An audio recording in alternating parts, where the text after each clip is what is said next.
I don't usually bathe until then, so. Me too. All righty then. Let's see I what spent happens. a few hours with a butter knife first, though. And everything will be just fine. Yeah. Oh, yeah. So anyway, these guys will stop popping in. Usually, like I said, I usually put it on around 45. But wanted to make sure we got everything straight here. Let's see what we got here. We refresh this. Go to the live hangout. Make sure we got audio here. I'm going to put this up here. Oh. Why is this audio lower?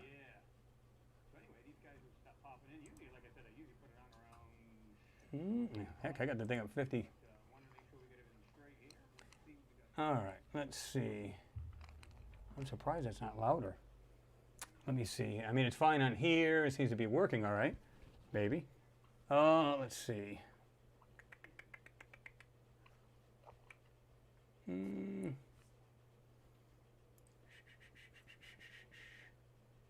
That's full screen there, okay.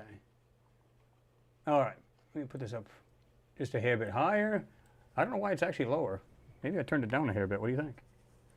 Let's see here. Oh yeah, they're all getting in there now. Let's see. Let's crank this bad boy up a little bit. Oh, yeah, yeah. You breathed up Oh like yeah. that. I don't know why it went lower. I don't know if it's just because, I don't know. I didn't touch anything. But I said, well, I'll just turn it up a bit and see what that does. Okay. Let's hit this screen here.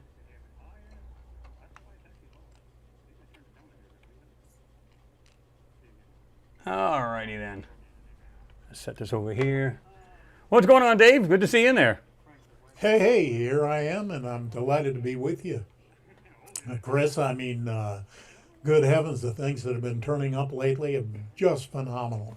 And you're doing a yeoman's work, as always. Well, we try. We try. The it's. I love the idea that everybody's getting in on this. There's very few channels left, like you and I were talking about earlier, where, as far as like, that's a little loud. I just noticed that. Okay, so there's very few channels actually doing these anymore, as far as like the anomalies. Now there are some people, of course, still doing it, and it's very. Is it me or is it getting very slim? I mean, what's the deal? It seems to me that everyone's petering out, and I don't know exactly why that might be. I think those who are in it for the clickbait have mined this vein about as far as they're going to go, and they're looking for something else to do.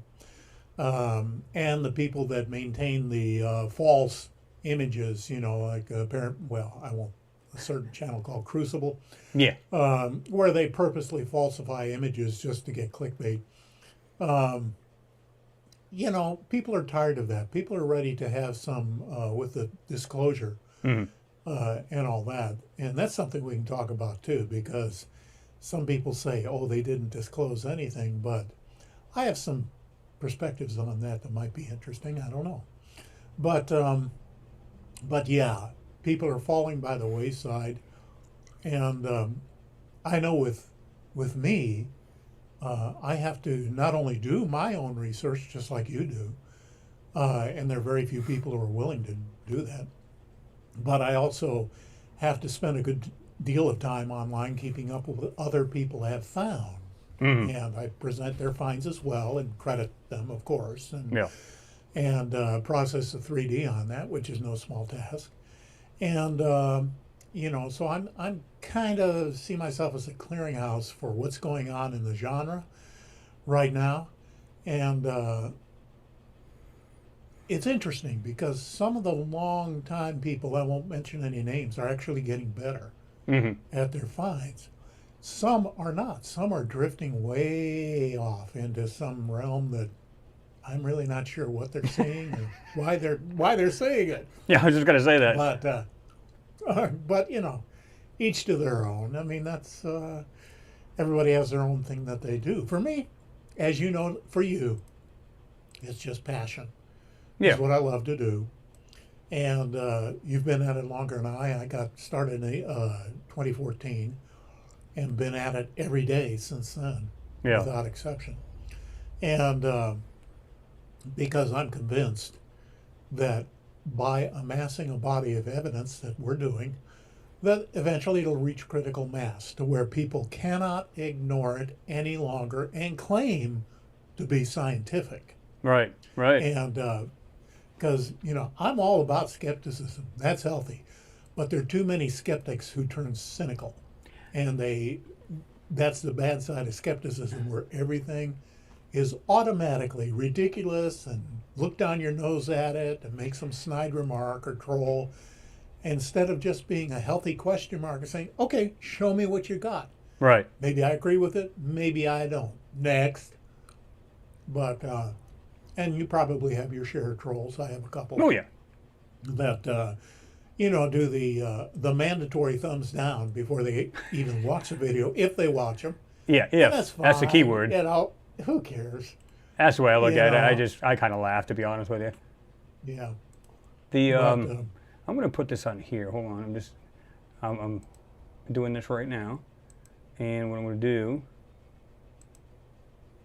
okay, put this like this. Now, I know a lot of, even a lot of these, let me do it this way here first. Hold on. That's wrong. Do this.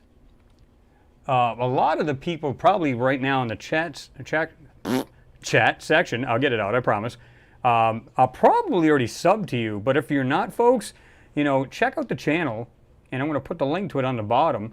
David does a fine job of this, because it's like when I was younger, you look at that picture and it had the sailboat in it, but you had to look at it kind of weird and cross-eyed. I could never get it. Magic eye. Yeah, I could never get it.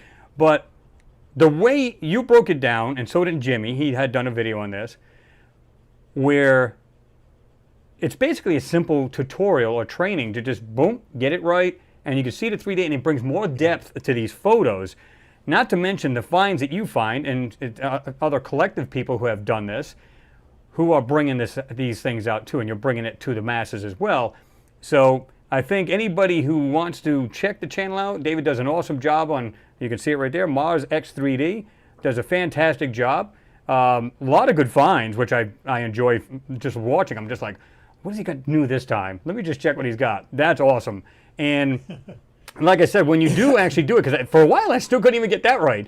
And then Jimmy's like, oh, no, do it like this. And because, again, he's done a tutorial as well as you've showed. And when it's like you literally get your eyes to kind of almost cross all the way, but then you kind of relax them and boom.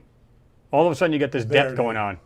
Well, I've lately started to begin doing something a little bit different, and that is I'm putting fusion dots. I put a black framer on the image, and there's a fusion dot over the center of each image. And that makes it very simple for people to just stare at the horizon. Yep. Very gently cross your eyes until those dots come together, then lower your eyes, and all of a sudden, you're looking through the world's largest viewmaster. Right. A 3D window onto the surface of Mars. And since I began doing that, I've had all kinds of comments and people coming on board and saying, oh my gosh, I didn't think it was this easy. This is great. So what I like to tell people is that if you have normal 3D vision, which most of us do, absent eye pathologies, you absolutely can do X3D. Yep. Absolutely. Yep. There are no excuses or problems. There's no eye strain. There are no headaches. It's all like just very slightly different way of using your eyes and getting the same result. And you pretty much simplified that, where it's like so easy to follow lines, like boom, boom. And once you've done it once, maybe twice if you have to, just comes second nature. You just kind of like, you look at it, it's there. Just pops right in. You're like, damn. Muscle memory. Muscle memory. Yep, that's all it is. It's right in. It's like riding a bike. You got it. But yeah, it's when we were talking a little bit earlier today, I knew going into this, Chris, that I was in a niche within a niche. Yep. That, first of all, Mars Anomalies, vanishingly small number of people who are into that. And of those who are willing to learn X3D and view them in X3D is an even tinier percentage of that. So I knew going in that the numbers were going to be scant. But at this point, the channel has taught over 2,000 people X3D, and the people who know how to do it love it to death. And they're very enthusiastic about it. So I'm encouraged by that, and I think as we begin to discover new technologies for presenting stereographic material online, I'm certainly going to move in that direction. But until, I don't want to buy goggles. I don't want to buy glasses. I Oh, don't come want to on, buy you look great with mirrors. them. Yeah, well, I know, man. Yeah, But that George Clooney thing is hard to avoid, isn't it? it is. Uh, but really, just being able to do it organically, so to speak, with your own two eyes, that's cool. Oh yeah, And you absolutely. get the largest image possible with this technique. So what's to argue with? But anyway, Well, and the other thing is too, a lot of people have told me it's like I have to wait until I get home because they're on a simple iPhone. Nothing's, well, I can't even see that. yeah, It's a simple iPhone. They go, I want to get home and see it on my 65-inch TV. I'm like, good Lord. Now, mine's a Yeah. 60-inch, and it's more than adequate. But when you watch it on that, you're like actually Holy there. moly. Yeah, you're Oh, like yeah, there. It's pretty I've sweet. got one family who call themselves the Cross-eyed Explorers, and their youngest member is Jimmy Bob, who's 7 years old, and he does X3D like a pro. And every time a new video comes out, they've got a 60-inch screen. They make popcorn. They sit down as a family, There you go. and they go to Mars Yeah. in X3D, Yep. and that just tickles me to death, especially Jimmy Bob. Just he's a very vocal, intelligent little guy, and I'm just That's how really they start, impressed. though, right? Yeah, I mean, think of it. When you and I were 7 years old, if we had say a ViewMaster of Mars, Oh my God, yeah. actual not even Mars anomalies, but Yeah. Mars, Yeah. pictures from Mars. Oh my gosh, I would have eaten that like candy. Oh yeah. You'd be on this know. thing constantly because it's like just so Yeah. cool to see. Yeah, exactly so. And Now so drink to that. it's just a lot of fun, and I'm going to keep at it as long as I can. Just recently, as you know, I kind of backed off a little bit from my self-imposed schedule of producing a video a week, and with the labor-intensive aspect of 3D processing, it was taking me 40 hours a week to do searching, finding, extracting, processing, and then going into the 3D realm and doing that. And 40 hours a week job, I'm working for Zip. Yeah. And, it's like, I think I need to have a life here before I get out of balance. Yeah. Well, and that's the thing too. It's like some people like, they'll like get all crazy on you and stuff like that. Oh, why do you monetize? And I tell people right out, I've been honest with my Yeah. subs here. I said, listen, it's nothing, and you would agree with this. It's nothing to spend 4 to 5 hours doing a video. One, you find a picture. Wait a minute, it's good, it's not good. Next, and you go along. You finally find when you say, okay, there's something in here that doesn't look natural. For me, I enhance it, bring it out. Okay, then I'll make a video about it. Of course, you got to narrate it and talk about it. Then take it out of there, edit it, and then once you're done editing, you can have a 30-minute video, and it's like 2-3 hours editing easily. Depending on what you want to do to it. And then There's on a top of that, tremendous amount of it. yeah, then the computer's got to put it together, then upload it. And, they think it's a 15-minute job. Why the heck are these guys doing that? It's like, are you serious? You don't realize It's what all really goes day. into this. And which reminds me, you've been doing a whole collecting, basically you've got a collection of Mars X3D, and you said something about making a book. What's that all about? Yeah, actually, I'm working on my first book, which will be visual. It'll be about 20 images of the very best anomalies that I've found. This is a hardcover book printed on 100-pound stock. It's nice. It's not junk. And I'm just finishing some of the collating on it over the Nice. last couple of days, and I'm doing the writing for it now, and I hope to have it out and ready to go certainly before Thanksgiving with a little bit of luck. That's cool. But if you'll indulge me for a second, I'll just there. Can you see my screen? Yep, looks good. Oh, okay, that's the title there.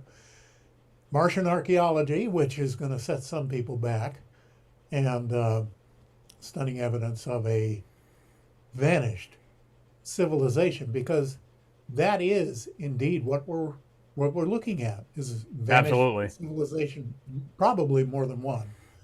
I get the impression that there was a Stone Age one, kind of an Iron Age one, and then kind of a steampunk industrial age civilization. And when that cataclysm hit, I mean to tell you, it was an absolute global blender. It Oh, just absolutely. ripped everything and it fused. If you believe the work, the writings of Dr. John Brandenburg, Mm-hmm. they were hit with three nuclear explosions, the size of which we can not even comprehend. The largest nuclear device they can measure from the blast patterns, Mm-hmm. and it was the size of the Empire State Building, and it was deployed from orbit. Mm-hmm.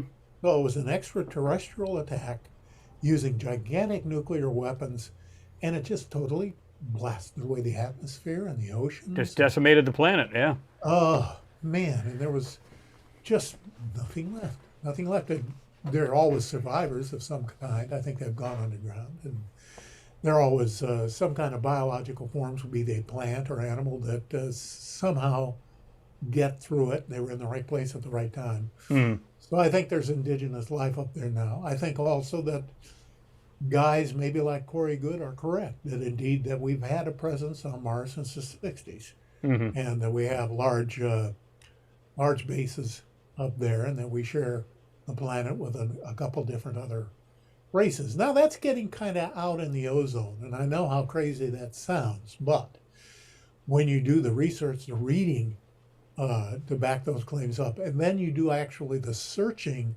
the thousands of hours of searching that we do on the surface of Mars, you begin to think that maybe that's not so far-fetched. Pretty evident. Yeah. Yeah, and I think you're right. I think, again, I've said this here where, okay, I think when they went to the moon, it was basically a test. One, they want to go up there and they want to grab whatever technology or whatever's on the moon. And I believe that they probably made a moon base up there. But here's the thing. I said, one, they never stopped going to the moon, almost guarantee it. Because if you can build an SR-71 and it's invisible to radar, change the propulsion, you can come and go as you please. Nobody's going to know. Pretty much. But Pretty if you've pretty much perfected going to the moon without any issues, who's to stop you from going to Mars? Well, and there's an entire subgenre of believers and whack jobs who I say that with affection because I think I'm considered a whack job by most of my family, who are there are several notable scientists amongst them, and they've disavowed my existence. It's like, oh, poor guy. Yeah, well, that's okay, but some people feel that the Germans actually had the technology with Victor Schomburger, in the 20s and 30s, and that they developed the Haunebu series and then took it from there. And that at the end of World War II, they actually moved everything to Antarctica and to South America, with the main base of operations being Antarctica for their military and technical expertise, and that they've been that they're essentially part of the Dark Fleet now, the Cabal. And I don't know. Maybe it's true, maybe it's not, but there's an awful lot of evidence that. But there's possibilities. There's possibilities. Yeah. Strong possibilities. Yeah, for sure. Yeah. And so I don't want to get too woo-woo on everybody here. I like to stay grounded, and people think I'm kind of a curmudgeon, which is cool because I've waited all my life to be a grumpy old man and be a curmudgeon. That's great. Yep. But love it. but I have people submitting me stuff, and I'm backlogged like about 5 weeks now on stuff people are sending me, and quite a bit of it is useless, and quite a bit of the majority of the stuff I see on the Facebook sites is just garbage. Exactly. And it's like, when are you guys going to up your game? When are you going to say, I'm not satisfied unless it meets these basic criteria? Mm-hmm. And because we're not, a lot of people are in an echo chamber, but we have a larger world to think about, and we have to accumulate legitimate evidence that will pass muster. Mm-hmm. And which again is why I concentrate on the non-fractal anomalies as much as possible because you cannot argue with the math. No. You can't argue with it. Yeah. You can say all day long, I'm not going to look at it, and that's fine, but you can't argue with the math. And I don't know if I've told you this story before. Real quick story. I was down in Glen Rose, Texas, doing some work with my friend Dr. Carl Baugh, who is an art creationist. And he lives right next door to Dinosaur National Park on Biloxi River, just right by Glen Rose there. And that's where they have all the dinosaur footprints Oh, okay. in the creek bed. It's really cool. It's a very cool trip to see. But he's been doing excavation there for many years, and he's uncovered a number of things. For example, a 10-year-old girl's little finger, fossilized, that they had analyzed at the university, and it's the real deal. There's bone and skin and nerve tissue all fossilized in there. But more importantly, he's unearthed running dinosaur footprints, very large sauropods, running, and with human footprints coterminous inside the print or crossing the print. Yep. And these also are huge footprints on the order of some 18 to 24 inches long. And so at one point I was down there, and he and Dr. Willie Dye had uncovered about 20 feet of overburden in this one location near the river, and to get down to the Cretaceous level limestone. And had unearthed, again, a whole series of running dinosaur footprints. And they were all running, I believe, from a tsunami, from a flood. But giant human footprints, both inside and across and individual from the dinosaur footprints. And in one case, we found a 24-inch human footprint. Wow. Now, this is with pressure ridges. It's not a carving. This is with pressure ridges around the edge, dermal printing in the toes, and I mean, this is crazy evidence. And so he called one of the professors at the University of Houston to come down and have a look at it. And he said, yes, by all means, I'll come down. And he made the trip down, went out to the site. And Chris, when he got to the site, Dr. Ball led him to the footprint, and he stayed way back, and he turned his back on the whole thing. And Dr. Ball was saying, it's just right over here, doctor. If you'll come over here and see. No, I'm far enough. And that was so that he could go back and legitimately say, I never saw any evidence of this. Imagine that. Because he wouldn't look. It's against his so worldview or his whatever. And that hit a big point with me. It's like, I don't care if people don't like me, or they think my analyses are garbage, or that I'm a boring old git, like one guy said. Oh God, you old geezer. Yeah, old geezer. That's fine. I'm good with every bit of it. Just look at the evidence. Yeah. I tell him, you can take me out of the equation. Look at the evidence. Look at the evidence. Forget it. Turn off the video. Turn off the audio, and just look at the evidence. Yeah. It's there. Is there something legitimate here? Yeah. If not, cross it off, move on. No harm done. Simple as that. That's the way I look at it. Yeah, scientific method and all that. But anyway, I'm awfully glad to hear you speaking normally and breathing normally again. Yeah. How about that? You've had a horrible bout with double pneumonia. Good grief. Oh yeah, it's like it's like I guess I'm a lot more fortunate than a lot of people were. We've known many people have had this, anything from COVID to, of course, we don't know. I've always made jokes about, did the actual flu and bad colds, did they take a vacation down to Tahiti? Because you don't hear a word about it. It's just simple COVID. But yeah, I mean, it's just proactive, and it's kind of like anything else.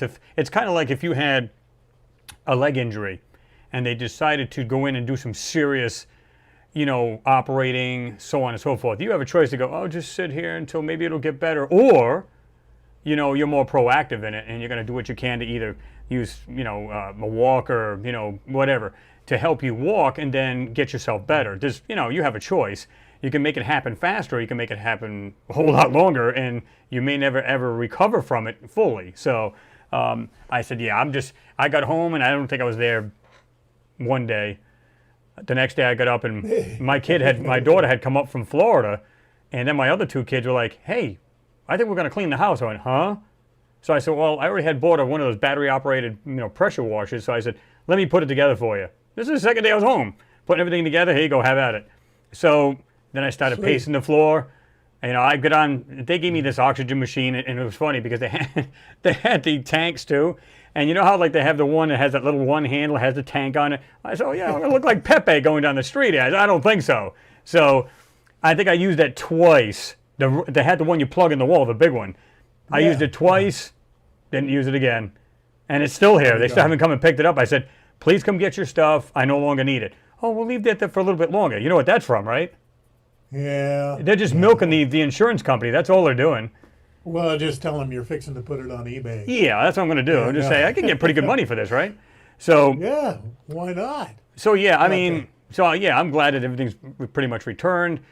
There's like 1%, like maybe still not there, but as far as everything overall, I'm pretty good. So well, it's good to have you back. And I found out something just the other day, and I might have the numbers wrong on this, so take it with a grain of salt. But there's a plant that generates 800% more oxygen than any plant on Earth. And NASA is even considering growing them on spaceships and stations and bases, which would be nice, because they can replace oxygen at a phenomenal rate, and that's a snake plant. And if you're familiar with that, it's just a kind of a sword-like leaf, a vertical green leaf. They get a foot and a half tall or so, but they just absolutely chug out pure oxygen. Wow. And but they need carbon though, don't they?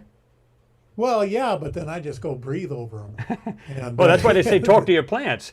And they're not kidding. There's a reason why they tell you that. You can literally go over there and talk to your plant. It's not because they want you to look like an idiot. It's because it literally returns oxygen. It expels it. So. Well, yeah, and along those lines, I've been kind of following David Wilcock with, again, with a grain of salt. My philosophy on everything is eat the meat, spit out the bones. And there's not everything that he says that I agree with, but I've been kind of listening to him, and but he's making a very, very clear and succinct case for us living in literally a conscious universe. Now, we've all heard that, and it's even a cliche at this point, but that the the plants and everything around us is hooked into us. We're all one consciousness. We're literally one consciousness. Yeah. And he was talking about the research by Clive Baxter, who did The Secret Life of Plants, and how the plants would scream when he just entertained the thought of burning one of the leaves. And he did a bunch of research subsequent to that absolutely proved beyond a shadow of a doubt that plants are thinking beings. Was that the same guy that did that study where they had, was it a sleeping gas? They put a plant in a like a little aquarium type thing, sealed it up, and put like a sleeping gas or something in it, and the plant literally went to sleep. They could test by the electricity in the plant that it just stopped. It just went to sleep. I'm like, oh my God! So it is absolutely, and they did. They actually burned one of the tests. They actually burned like a leaf of it, and they could actually hear it like a scream through electric impulses. That's crazy. It's they're living beings, and so. I've always talked to my plants. I didn't care if people thought I was daft. Yeah, that's all right. And my plants do just really, really well. You say, listen, I may be nuts, but look at my plants. They're the size of jungle plants. Yeah, get over it. Yeah, exactly. But our thoughts are very, very important, and I think we're approaching a time where we are going to be increasingly responsible for our thought life, for our interior realities, and holding them to a certain standard, not in a rigid Puritan sense at all, but in the sense of being mindful of what your thoughts are doing, what your emotions are doing, and what your inner matrix is bubbling up with day and night. Because we do that, don't we? I mean, it's a constant. Yeah, absolutely. Babble Yeah, of yeah, stuff. yeah, pretty much. And learning to, Let me see something yeah. here. Yeah, I just wanted to. I want to acknowledge all the usual suspects here, all my subs. And James Cragen, thank you very much, sir, for your support. You said, great to see two great truth seekers here with us. Well, we Thanks, appreciate James. it. You know, Thank you. Yeah, these we subs do. here are awesome, and I know a lot of them are probably sub to you as well, which is Yeah, awesome. yeah. And but I mean, I sure everybody's in appreciate there. it. Yeah, I mean, they're just good people. They're just Josh D, Miami. Whew, I'll be all right. I think I've been talking to my plants a little too long. Mimi reacts. James Cragen's in there. Mars the Second Genesis is in there. Clerks 93. Hey, Alan. Yeah, they're all in there. If you guys have any questions, we're going to do like a Q&A, so you can ask him, me. It doesn't really matter, both of us. And I got a couple of topics we're going to touch on anyway. So you guys, it's all you as well. And I'm just glad to have David on because he had touched base with me and was asking me about, checking out Odyssey, the other site that's very similar to YouTube. I mean, you could say it is. And, you guys know, I'm also up there too. So any video I make, it automatically goes up there. And, to be truthful with you guys, several of you guys, I told you that if you go there, watch the video, it's actually, the compression is not as bad. And it actually is better quality. It's just weird. So, not that I'm complaining, but, anyway, it's pretty sweet. So we were talking about that, and we decided to, to say, hey, why don't you come on, on the channel tonight and have you on? It'd be great to have you on if you got the time. And of course he does, which is awesome because he is a busy man, believe it or not. Let's see. Everybody's, like I said, everybody in there. Jersey Reaper, what's going on? Jeeper, rather. I'm sorry, Jersey Jeeper. Because we have another guy that's a Reaper. Yeah. So, so it kind of messes me up a little bit, but anyway. Catman Dude's in there. Hi, Chris and David says. John Beck. Howdy, howdy. Yep. John Beck. Yep. Haven't seen John Pete in a Ferrero's while. in there. Yeah. Hey, Chris, let's go. Oh, let's go, Brandon. Oh, my God. That's too funny. By the way, Chris, Oh, my God. I am giving you an exclusive first. This is my first appearance on camera since I was going to the say eye that. surgery. Yeah. And I don't have to wear glasses anymore, and my eyes don't look like I've been Smoked a sparring 40-pound with bag of Tyson. Oreo. Yeah. Smoked a 40-pound bag of weed. Yeah, I mean, Yeah, you look I great. wish, Yeah. Thank you. Well, my eyes are open again, Yeah. and that's a big treat for me. I had a condition where my eyelids were drooping down so far that I couldn't see anymore, and I had any number of viewers saying, "Yeah, Dave looks half baked. He looks like he's in the bag, man." And it's like, yeah, I get it. That's how we get through these videos. And, but Gotta now my love it. eyes are wide open and I can see things. So Now it looks like he's scared straight. It's like, but I wouldn't go that far. no. I wouldn't go that far. yeah, but yeah, I mean it's awesome. I'm just like I said, I'm just going through this real quick. I'm going to go to the bottom here as well. David Clark's in there. Hi all. Hi Chris. It's been missing in action due to a job change, but I can make it today. Woohoo! Thanks for being here, Dave. Always appreciate you. Let's see. Nice. That's nice. People let's are see. so nice. They are, man. They're just great people. Listen, I I've love gone them. on other, I I've love been them. on other channels. I see their subs on their live feed, and they're good people as well. Don't get me wrong. And then it's complete chaos. It's like these guys. It's like, and I've said this before. It's like-minded people. Where I don't know where I've heard this countless times where they said, "Listen, if I talk to anybody else about this, they think I'm a fruitcake. But when I come here, I feel Yeah. like I'm family." Well, they are because just because the average person. They go home and they, like I said, I make a joke of it. They come out of work, they come home to eat dinner, and then they watch their little sitcom, throw down some bonbons down their throat, and then they go to sleep and repeat the next day. I think that's sad. That's a sad existence. I want to learn something new today. I want to see what's going on. There's a lot of things I have no clue about. I don't know. I'm willing to learn. And if it's productive and it's got to do with science, I'm down. I'm good with it. Well, me too. I love growing. I love learning new skills. I love pushing the envelope anytime that I can. And this is certainly one way to do it. But I am in accord with you. There isn't anybody in my family or my wife's family or my wife or anybody else who has the slightest interest in what I do other than to think that I'm completely nuts. And well, either that, and they just kind of look at you just glazed over like, what the hell is he talking about? yeah, and then they go, yeah, right. How about them Knowles? Yeah. The heck what you're talking about. But no, I mean, I've said this before. I said, any one of these folks, I've said this more than once, I said, just ask any of your closest friends or family, it doesn't matter who it is, and ask them, hey, what do you think about the latest photos that came down from Perseverance? Huh? What's that? They don't have a clue. So I'm thankful that a lot of these people, I always say, you know, share these videos. There's a reason. It's not so it can, not so much getting more views, but it's to help people. Maybe they're going, you know, I've always been interested in science, but really never got into that. And then some people are just blown away that they go, really? There's wild things on Mars that shouldn't be there? Let me check that out. I'm just curious. And of course, you know, you'll leave links or, you know, you show the ID to the photo. I always show links to the actual, you know, NASA photo so that people can check this out themselves.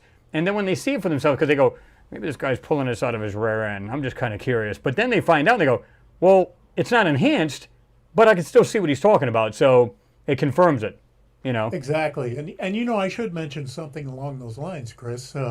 Alan Walker over at Mars, the Second Genesis, has now done the entire, with his, what I call the, what is it?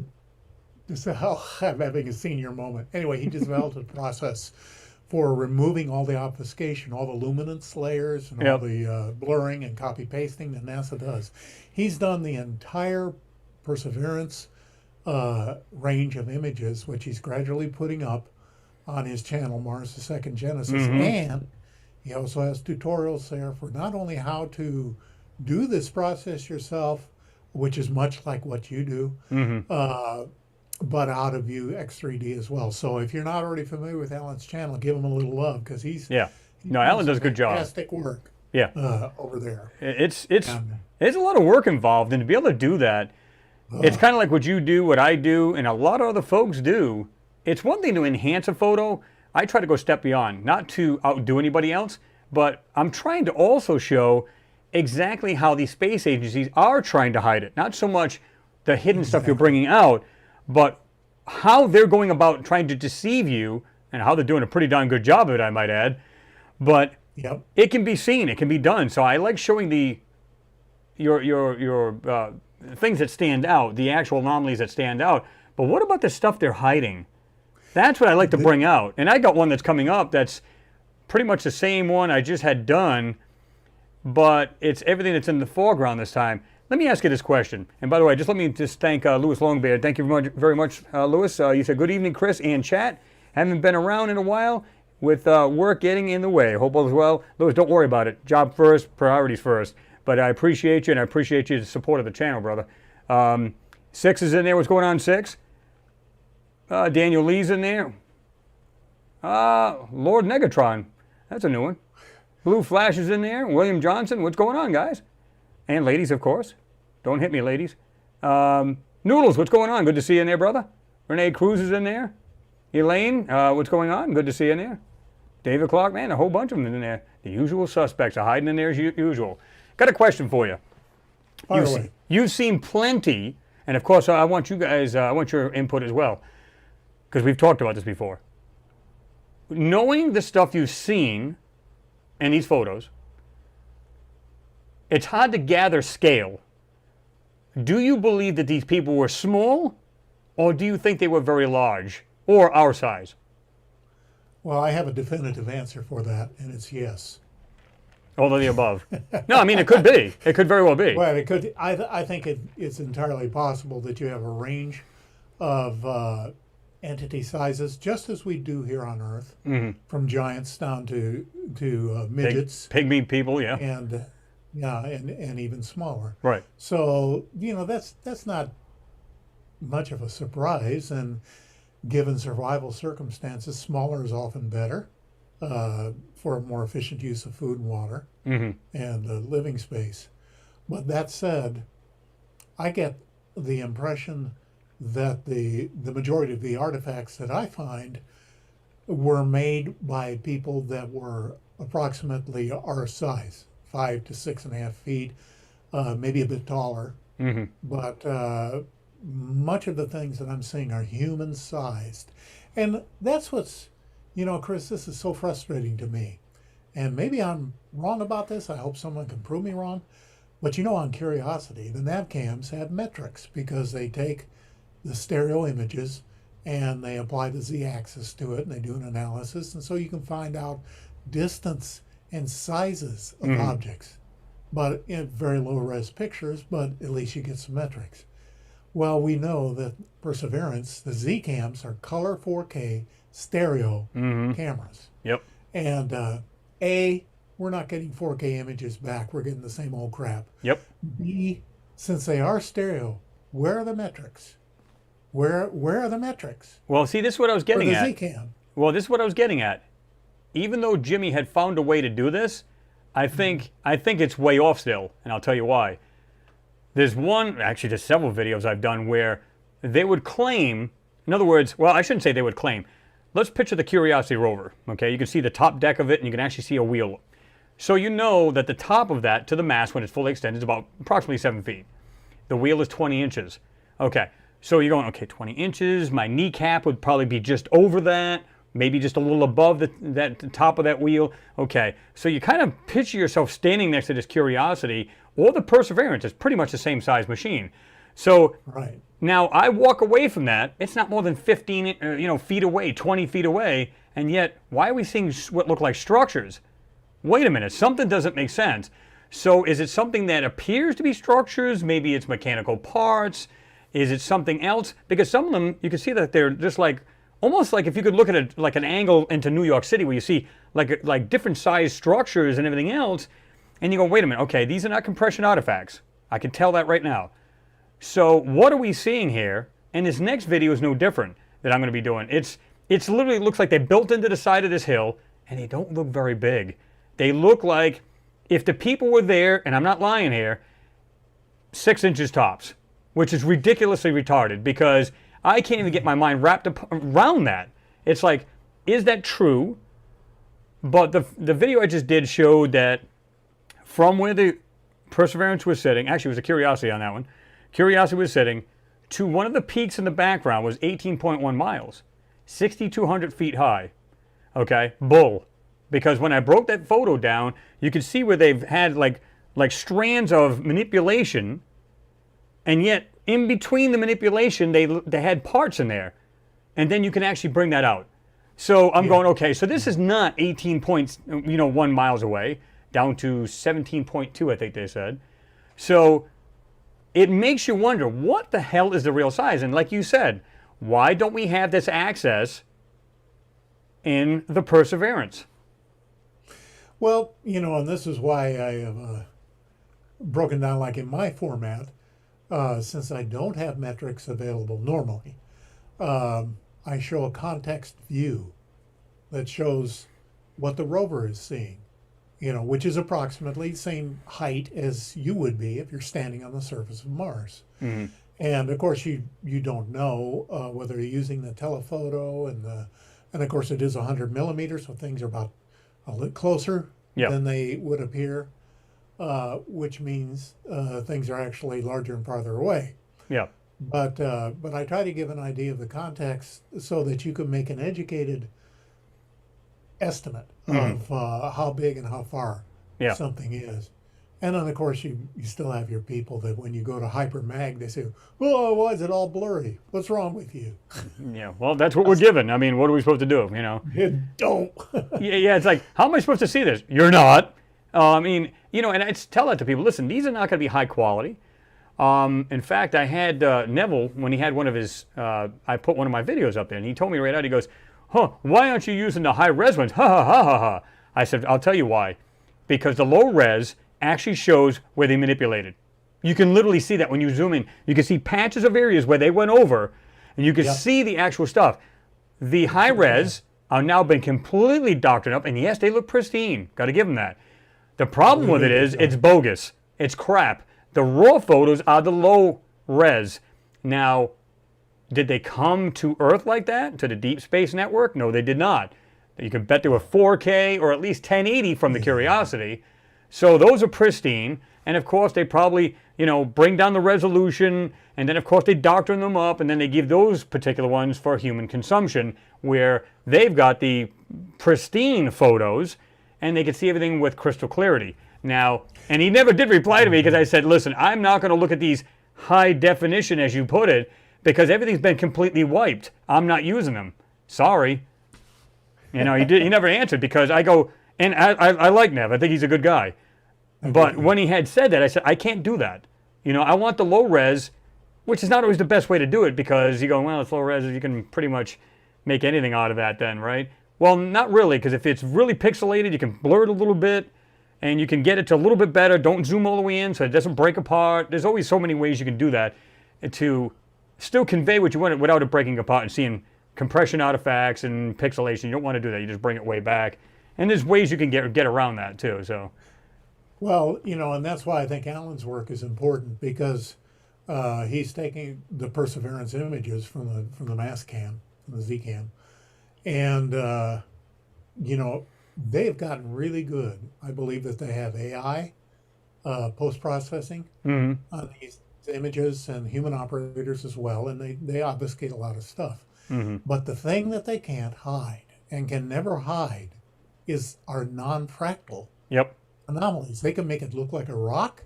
Sure. They can add things to it, but they can't hide the angles and the curves and the things that indicate non-fractal geometry. And so which is why Dr. Mark Collado developed non-fractal surveillance in the first place back in the 70s for military orbital surveillance. Because even if they took, say, tanks and gun emplacements and put them under netting and that type of thing, well, the non-fractal imaging radar would pick it out and say, look, right there, that's a man-made. Yep. We know it. The buildings, all the things, and of course, Dr. Carlotta said, "Okay, well, hey, let's turn this thing on Mars and see what happens." And of course, we all know the answer. Yeah, the place is loaded. Oh, absolutely. Non-fractals. So that's why I concentrate on that. It's not the be-all, end-all. No, no, definitely not. The work that you're doing is really, really important, because you've figured out so many of their little foibles for making things harder for the person to look at and see and understand. And so what you do is invaluable. And I love your videos, because you're along for the ride. I call it. I always use result. Yeah, I always go like this. I always go, listen, guys. It's kind of like getting a Cracker Jack box. You never know what you're going to find in these. You really don't know. And it's like there's many times I go, let me just see if there's anything in here. And I'll look and I'll do, just a quick way to see if I can find anything in there. And I'll go, oh my God, there's something in here. And I never in a million years thought it would come out to that.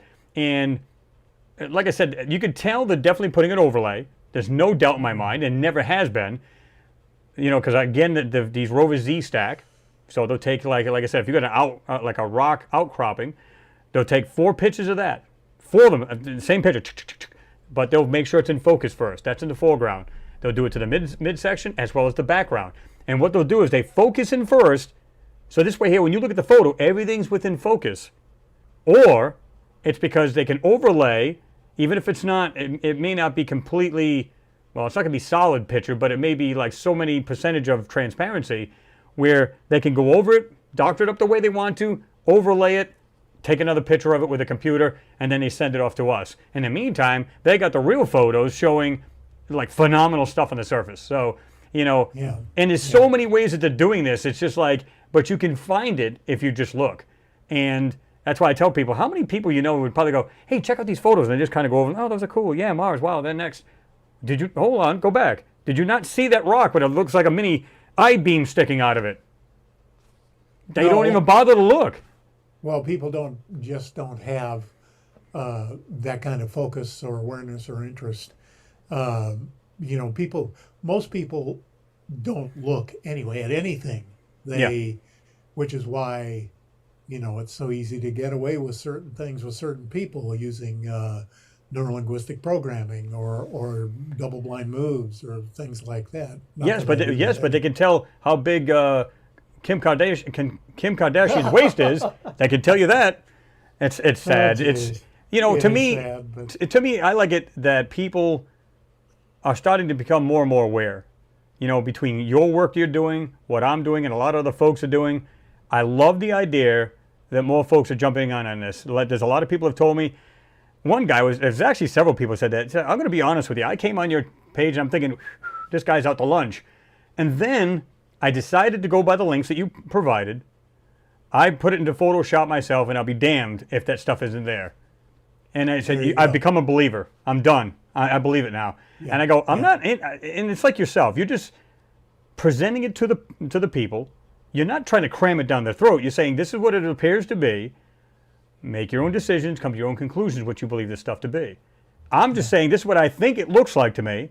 This looks like a structure or some kind of piece of machinery or whatever it may be. I'm not out to jam it down. I've seen channels where they go, no, this is what it is, and that's it. No. You can't bet in any of that. Or worse yet, they Photoshop it until it looks like they want it to look like. There you go. And, How about that new channel that's out, and Joe has actually exposed them. There's like 5, 6 different channels now that there was one that looked like a beer bottle on the surface. And I mean clear as day. And I'm going, come on, guys, listen. Stay away from channels like that. First of all, what you do is I don't care what channel it is, ask them for a link. If they don't have the link, Yeah. they're bogus. And I've seen plenty of these channels, they're absolute crap.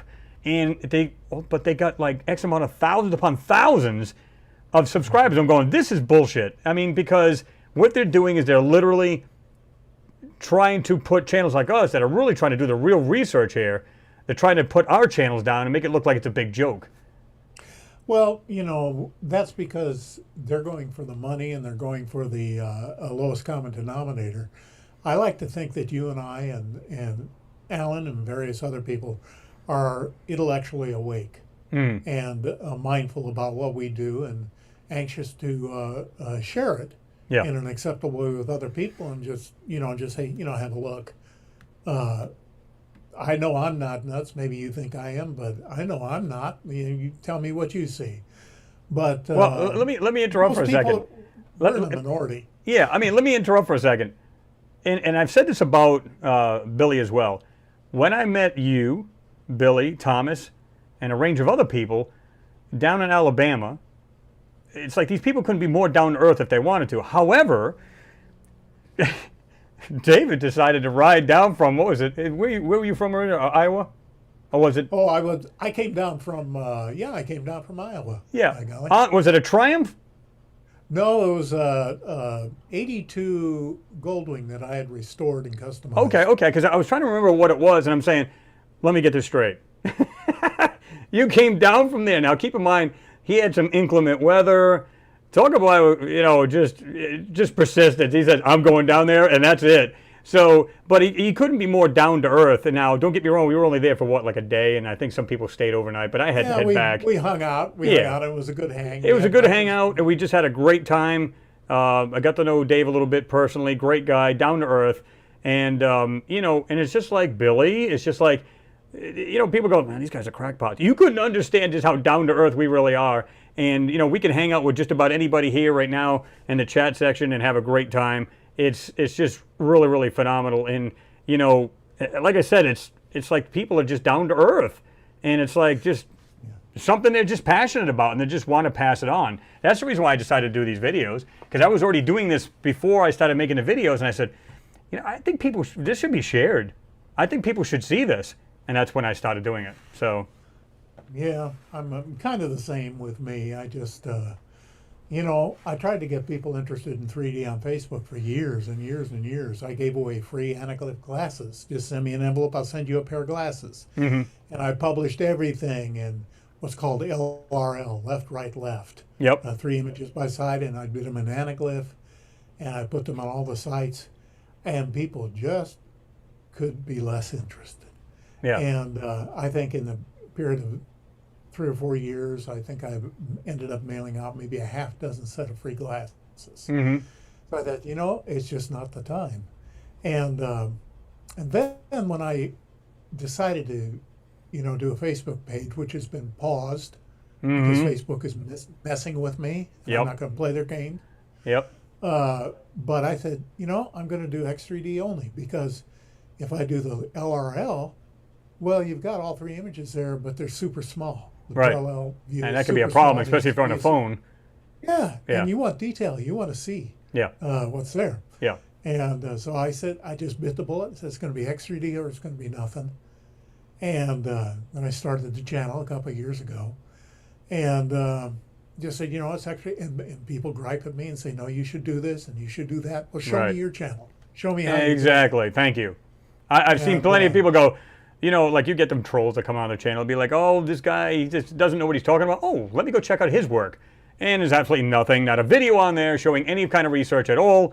And it's sad that it's like that, because if they had researched their own stuff and said, listen, I've looked it over myself and here's my research, I go, guy's done research. So I can understand him doubting, but Sure. if you've never done a shred of it, and then you go on there, they're a gamer.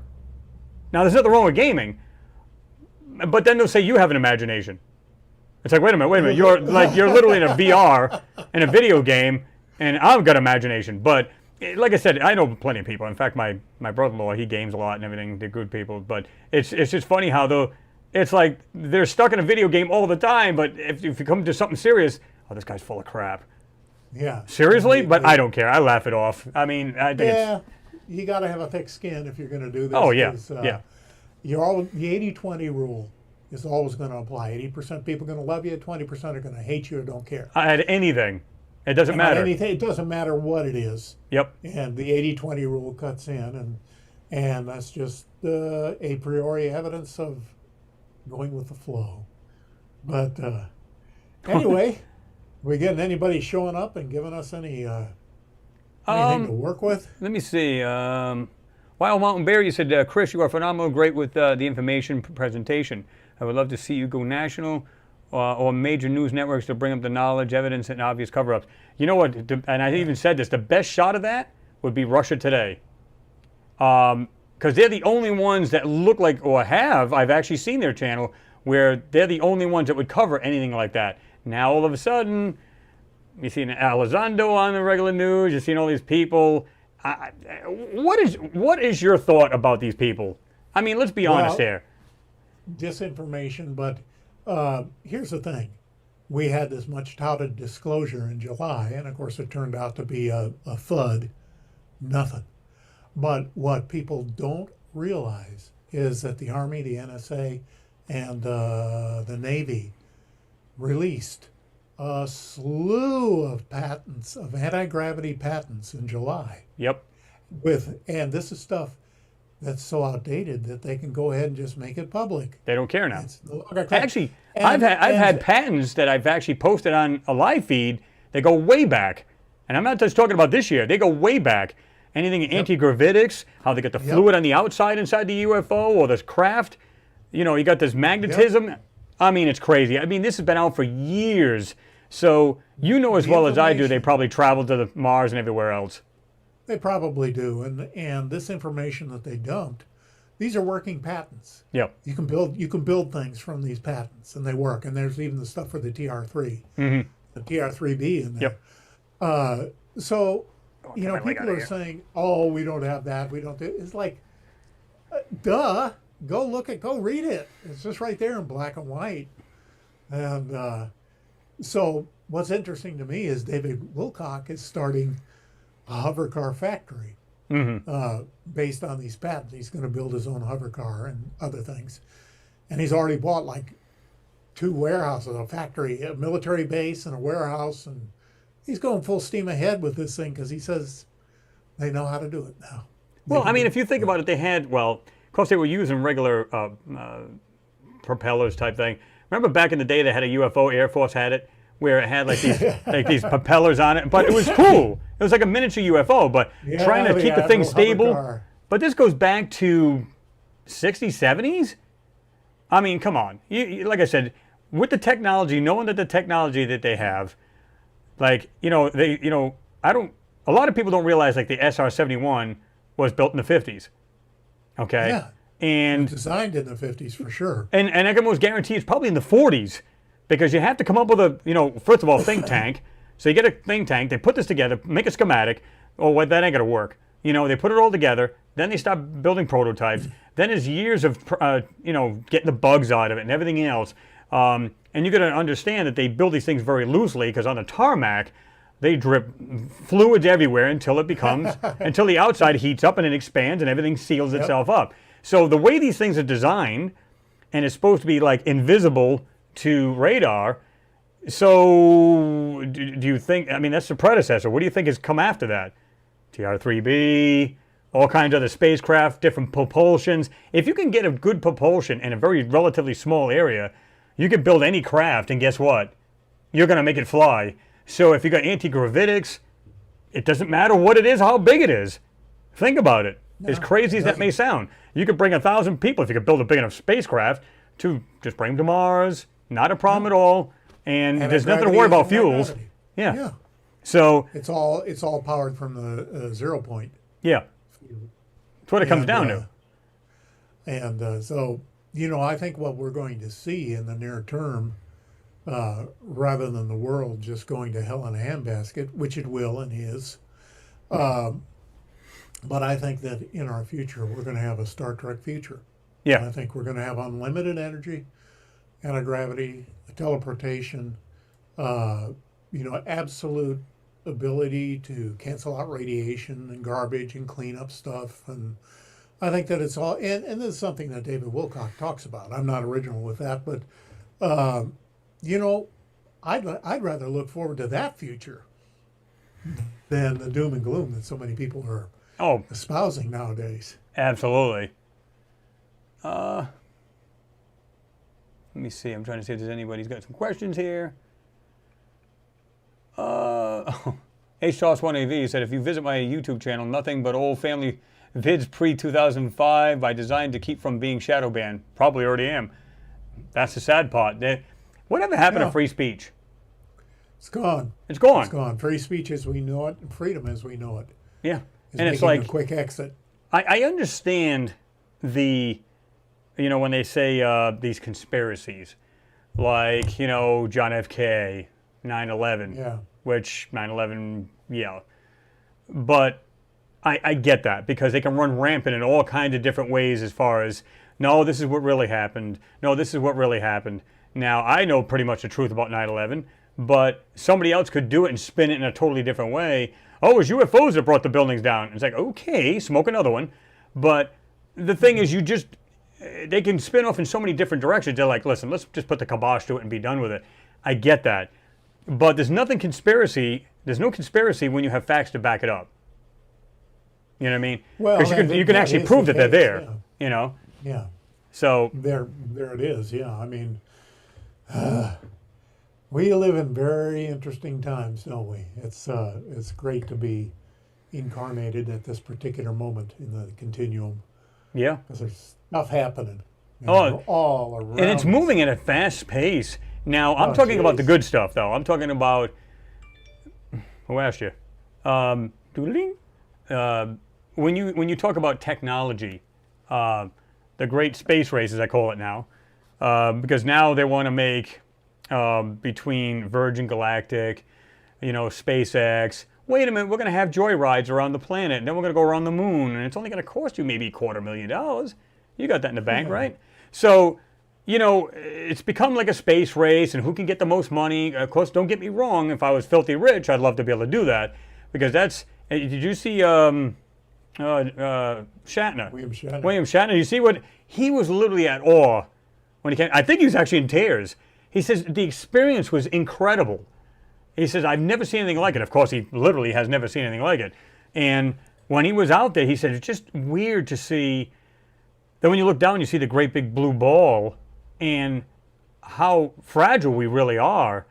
And he's just looking at, the cities, and as you ascended and descended, he said it was just phenomenal. And he said, and you can see, like, he looked like he was just being brought to tears kind of thing. He said it was just phenomenal, experience, I wish I'd seen that. I hadn't followed up on it yet, but he obviously has survived the trip, didn't he?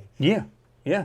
Good. That's no great. problem. At first he said he was nervous about it. He was like, I don't know, man, I'm really nervous about this. And then he went up there, loved it, absolutely loved it. So, and I guess they're push, excuse me, they're pushing, one of those, what do you call it? It's a test G's and everything else, the body on G's. Centrifuge. Thank you. And so I guess he went in and he passed the test. So he was fine with that. I guess he didn't blow chunks all over himself. And so he did all right there. And then, of course, he went and loved it. And he was like totally at awe. And it's got to be the coolest feeling. He says, but when you look out, all you see is darkness. Well, you're going to, because you get the reflection of the damn earth right in front of your face. It's almost hard to see anything out there. But, Yeah. you know, it's like the astronauts when they said it was awesome to see the three things when you're going to the moon: the sun, the moon, and Earth. He said to see all three of them while you're in the middle of the moon and Earth, and seeing all three of them, it was just an experience you could never experience unless, of course, you've been there. So that's got to be wild. That's got to be wild as hell. imagine. And of course, we already know that I'm sure they just didn't go up there just to look at rocks and take little core samples and stuff like that, not judging by what I've seen in these photos. They've been there for much, much more than that. And this is the reason Yeah. why they kept going. And I believe they kept going. They never stopped, even though they claimed they did. I agree with that. I don't particularly agree with that video of Apollo 20 that's on Yeah. YouTube that's been shown to be false.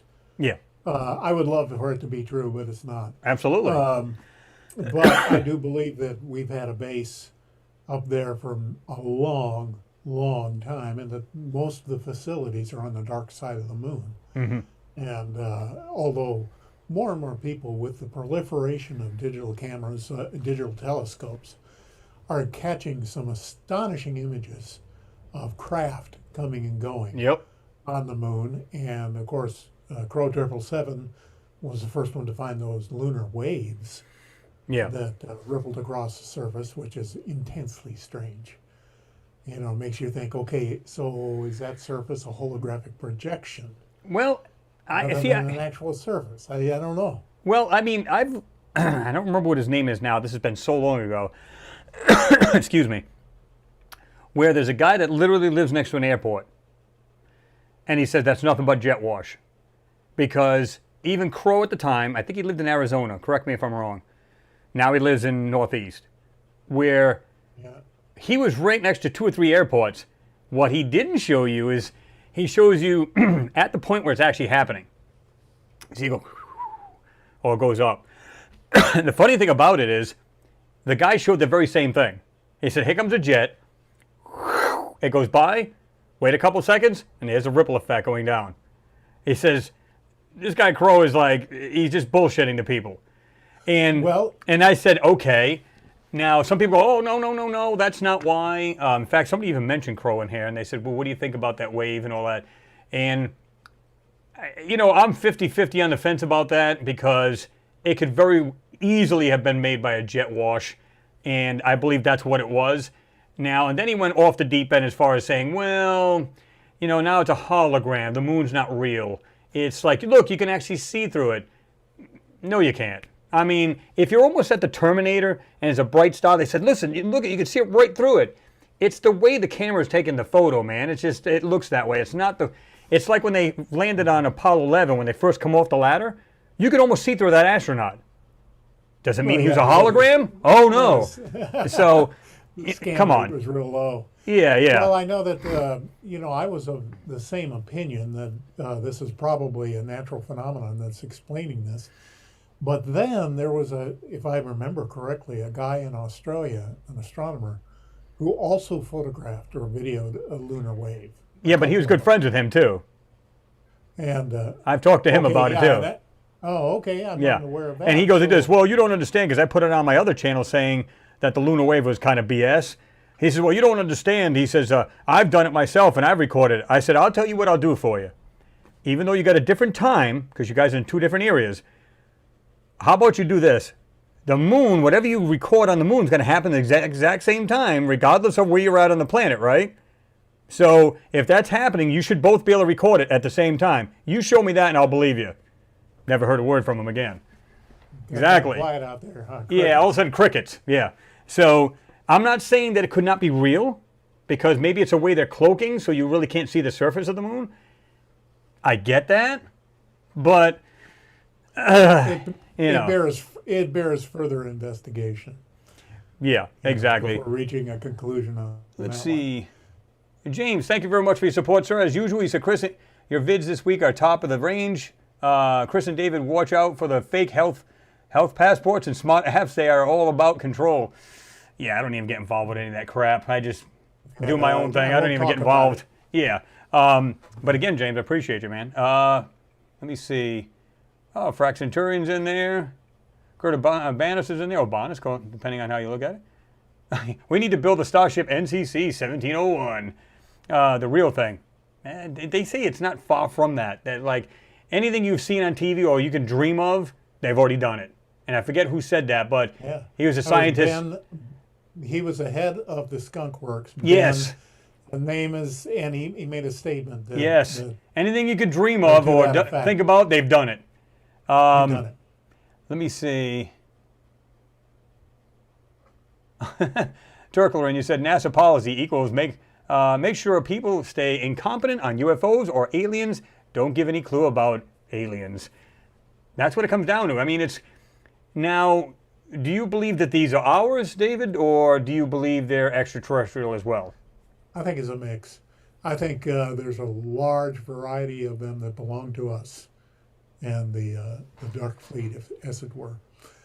And but then there are extraterrestrial craft. They're interdimensional craft, in my opinion.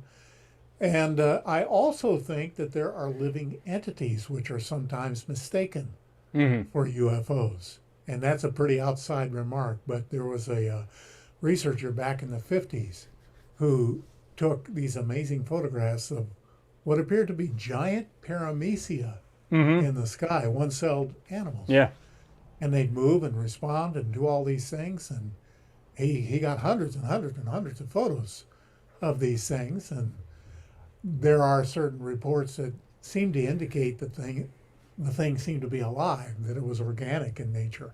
Who knows? I don't know. It's kind of like the flying rods. Remember the flying rod thing? Yeah, what happened with all them, man? It sure got quiet. Well, the funny thing about it is when they slowed it down, it really did look like, when you see a rod, it looked like it had like wings. Like they were literally fluttering, and there was like two in the front and two in the back. And I'm going, that is weird. And these things will literally just travel, and it's like, are they insects? But they got the frame, they slowed it down so much, you could literally see it going, and you can see the wings actually doing this. I'm going, are they flying so fast? Which I don't know how an insect can do that. I mean, obviously if it goes right by the lens, that's fast. But they're literally seeing these things. One of them was going down into a cave. Remember the guy that was actually skydiving in the cave? I remember that. And you could see like one of these things going down ahead of him. I'm going, okay, was that rod next to this man and accelerating by him? Or was it still in front of the camera lens? You can't tell. So that would make sense if it's right in front. It's like a split. I mean, it's not even a split. It's so quick, it's just not even funny. It's just a blur. But I don't know. I looked at that and I said, I don't know what to make of that. But I don't know. Jose Escamilla. Escamilla. His film on rods is really good. If you go on Vimeo, yes, he really did a great job on that. And I was so sad when he passed away, because you and me both. He had some wonderful projects that he was working on. Yes, and sadly, those I don't think are going to come to fruition. No, and he had things about the moon as well, where there was some cool stuff that he had found. And I remember being on, I think with Thomas. I was on one time with him, and he was just awesome. Funny as hell, good guy, and you're like, damn, why do these people just got to go like that? I mean, it's just sad, you know. And it was just sudden too. It kind of breaks your heart because young. It's like it's just another man who is basically doing it for the cause to get people enlightened and get them to bring it out, and then again, you know what I mean? Yeah.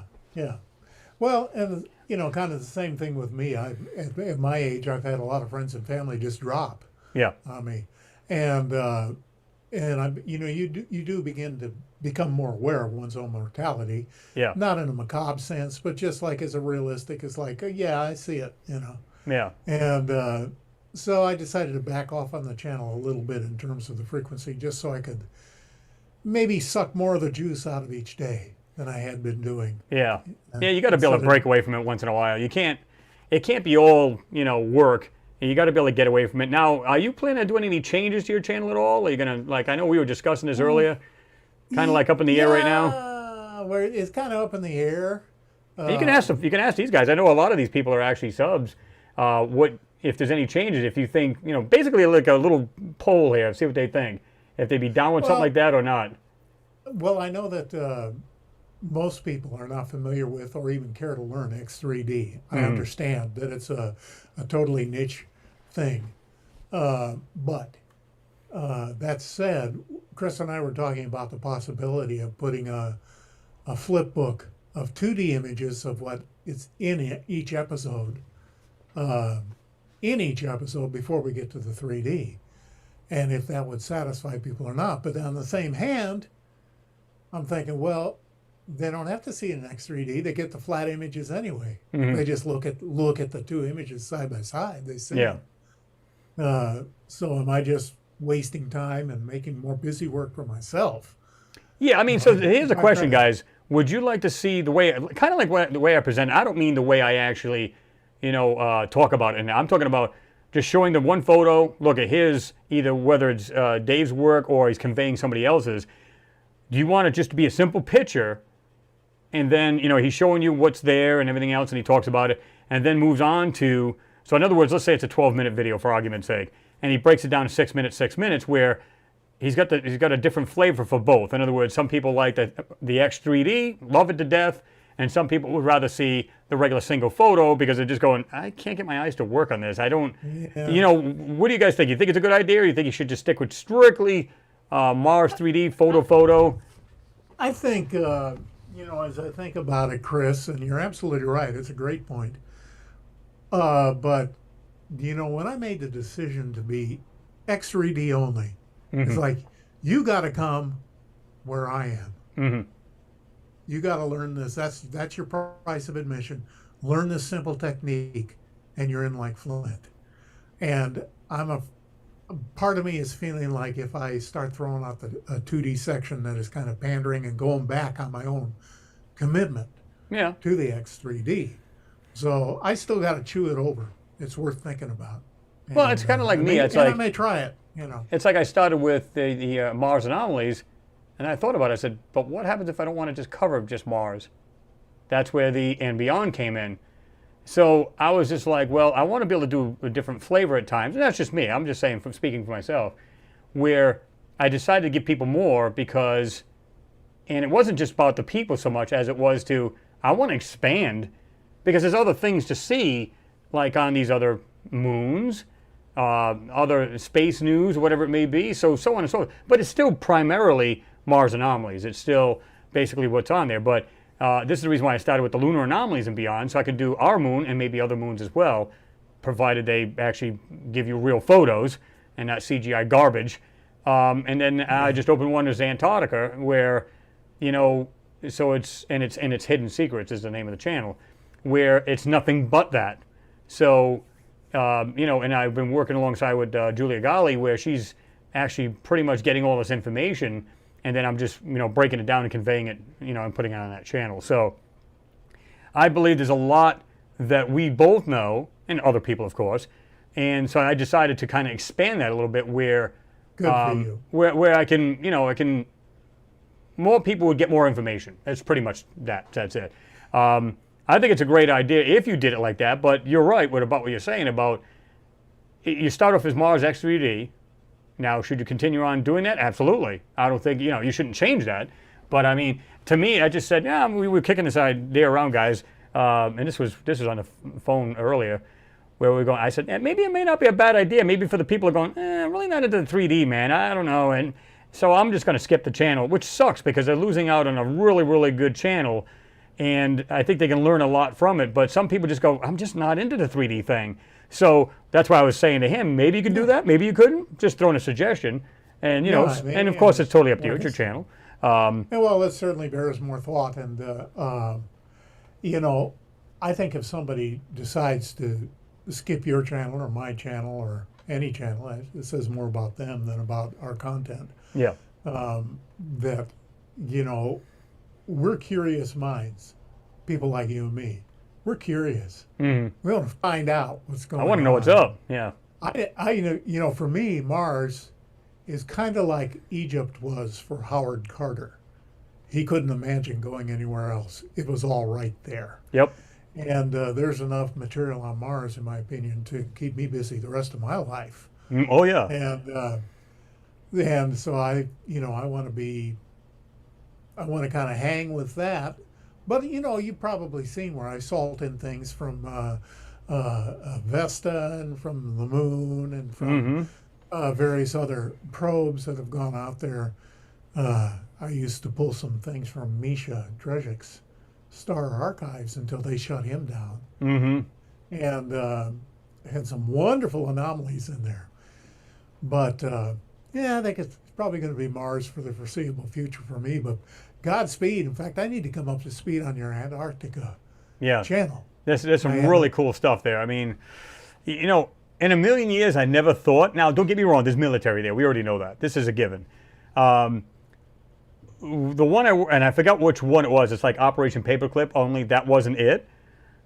Where it shows back in the 40s and 50s, they were building an army base just below the surface of Antarctica where, they could stay out of the elements because it gets really windy, very cold. And of course, once you bury yourself, you can get down to like 55 degrees constant kind of thing. But they actually had like a small nuclear generator to power the whole facility. And you can go down into a ramp, you put all of the equipment in, like the snowcats and all of these machinery and everything else, put it all underground. It showed these people, just one guy was just sitting there reading a book. It looked like he was in a regular apartment, for crying out loud. So they had it laid out in this cool little base. I'm going, okay, I get the idea of the military bases, and they're making sure people just don't run rampant there, meaning I'm going to claim this area. But why do you need to be there? Just all you have to do is say, it's a given, it's an agreement, stay off the the continent and be done with it. But they're not doing that. So, and when you see these people taking these archaeologists and stuff like that doing core samples, that makes sense to me. You want to see when the last ice age was, so on and so forth. And one thing I showed these guys was that there was a man and a woman. I don't know if they were a husband and wife, but they were archaeologists, geologists, and all this other stuff. But I think they were more geologists than anything. But they go there, they take a core sample, they show this thing, and you can see ice, snow, ice, and then it gets down to like a harder rock type thing. All of a sudden, organics. And I mean a whole layer of organics. And then it was basically soil. So they're saying, I guess it was like 12 to 16,000 years ago when they had the last ice age. And it was lush, just like the Amazon jungle. So why is it hard to believe that there could be a civilization there, whether it's us or somebody else that had come to this planet thousands and thousands of years ago? And when you look at one of these pictures, you can see structures everywhere. It's everywhere. It's amazing. Yeah. It's just cool to see. That pyramidal mountain that they found down there. I mean, they all maintain, well, that's a mountain. It's not a pyramid. But it's like, I forgot the height. It's gigantically tall. Yeah. And it's a mountain, but it has absolutely arrow straight edges. Yep. Down and 4 equal triangular sides. Yeah. So point me towards another mountain like that, if you would, please. Sometimes they'll say, well, it's not a complete four-sided because you can see it's kind of like mushed over on one side. That could be from the ice and the snow and the wind, guys. That happens. Yeah. So, I mean, I don't have a doubt in my mind that Antarctica was thriving, just like any, city or whatever it may be, massive city. I don't doubt in a million years that over a course of 1,000 years, there might have been a civilization living there, whether it's us back in the first circular, well, they call it cycle is basically what it is. And right now we're in the 5th cycle, according to the ancients. But the first cycle might have been thousands upon thousands of years ago. She said it was around 96,000 years ago. I'm going, okay, 96,000 years ago. According to scientists, we may be 250,000 years old now. Maybe it's up to 500,000 years. And they're not talking about civilized man now. They're talking about, cavemen, unga munga kind of thing. So, okay. So how do these people, if it was 96,000 years ago, build such a thing? Was it us or was it somebody else? That's the key. And that's the thing, because we have extant megalithic structures here on Earth, as you well know. Yeah. Stonehenge, the pyramids, Sacsayhuaman, various sites in Peru, and in the Middle East, that we can't replicate today. Yeah. And yet there were people living thousands of years ago who had the technology and the ability to do things we can't do now. Mm-hmm. And so, it just seems to me, for example, you look at ancient Egypt, which had a 3,000-year history. Mm-hmm. And then you look at, for example, America, and I love America, but 250 years, and we haven't even popped out yet. Yeah. I mean, 3,000 years. Now we get 1,000 years in on this, maybe we can talk. Yeah. Rome made it 1,000 years, right? Yeah. And, Exactly. And so, well, they were doing something right, even though they were crazy people. In my opinion. A little off it, but yeah. But yeah, a little off. But we don't have any longevity. I mean, if you turned off all the power and society went back to its basic roots, Oh yeah. just about everything we have within 500 years would be unrecognizable. It'd Yeah. be jungle overgrown, crumbled, eroded, highways gone, buildings gone. Oh, everything would be taken back over by nature. Yeah. And so what do they have to But they got the show for it. Yeah, it's there's like a show for it? They might find the occasional out-of-place artifact, electronic component, fossilized somehow. mm-hmm. Or they might find indications of, oh, look, these non-fractal lines. This looks like someone had a foundation that they built. Right. But they have no clue as to how advanced the civilization was. So I think that we've risen and fallen many times. That it's a cyclical Yes. phenomenon. Totally agree. Up and down and up and down. And we have, as Graham Hancock puts it, we're a species with amnesia. With amnesia. Yep. We've been traumatized, traumatic amnesia. Well, like you And said, if you- what would happen if we got knocked back into the dark ages again, and there's no way to get anything working again, machines, any of our technology, and you would start to see things crumble around you because there's no way to upkeep it. It's like, well, let's get some concrete together. Let's get some cement or whatever. Oh, we can't get that machine to run. Well, how about this? Can we do this? And do you know how to make cement? Yes. Who here knows how to make cement from So now, scratch? if you had, let's say they knocked us, let's say we had a great catastrophe, which these ancient civilizations claimed, and let's say 10th of the population lived, how many of those are architects, scientists, how many, and would you be able to rebuild? Let's say most of the planet turned to rubble, everything just collapsed, okay, how many people would be able to rebuild this planet?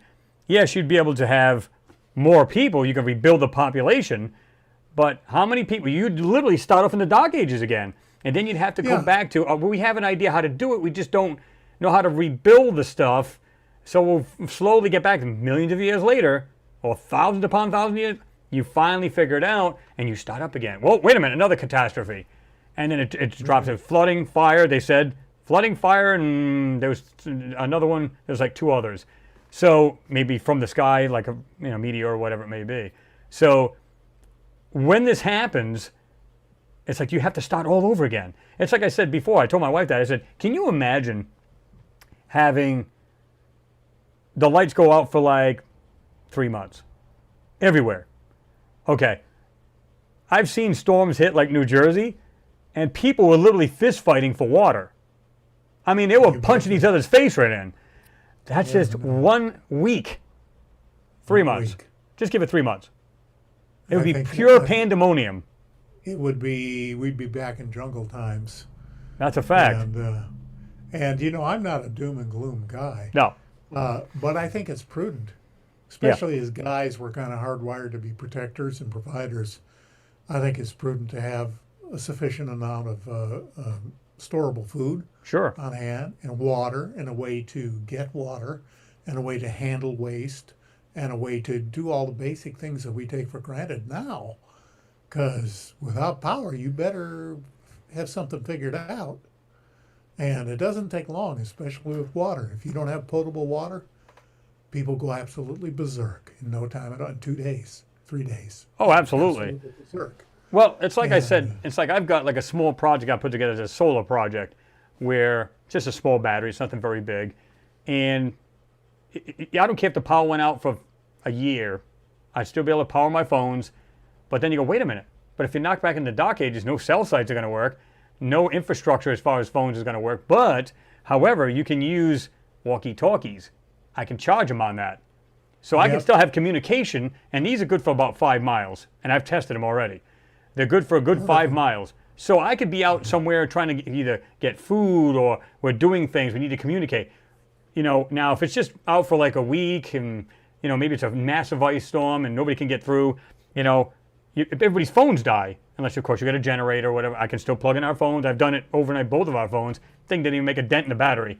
So, you know, Awesome. and as long as you got daylight, you don't even need sunlight. It'll slowly charge that battery up because I have about 135 watts that push back into that battery. Of course, it's got the controller and all that good stuff. But it's just a small project I threw together, and it's nice to be able to have. Just you just don't know. You know, Yeah, she charges her because phone at yes. night. It's from the sun.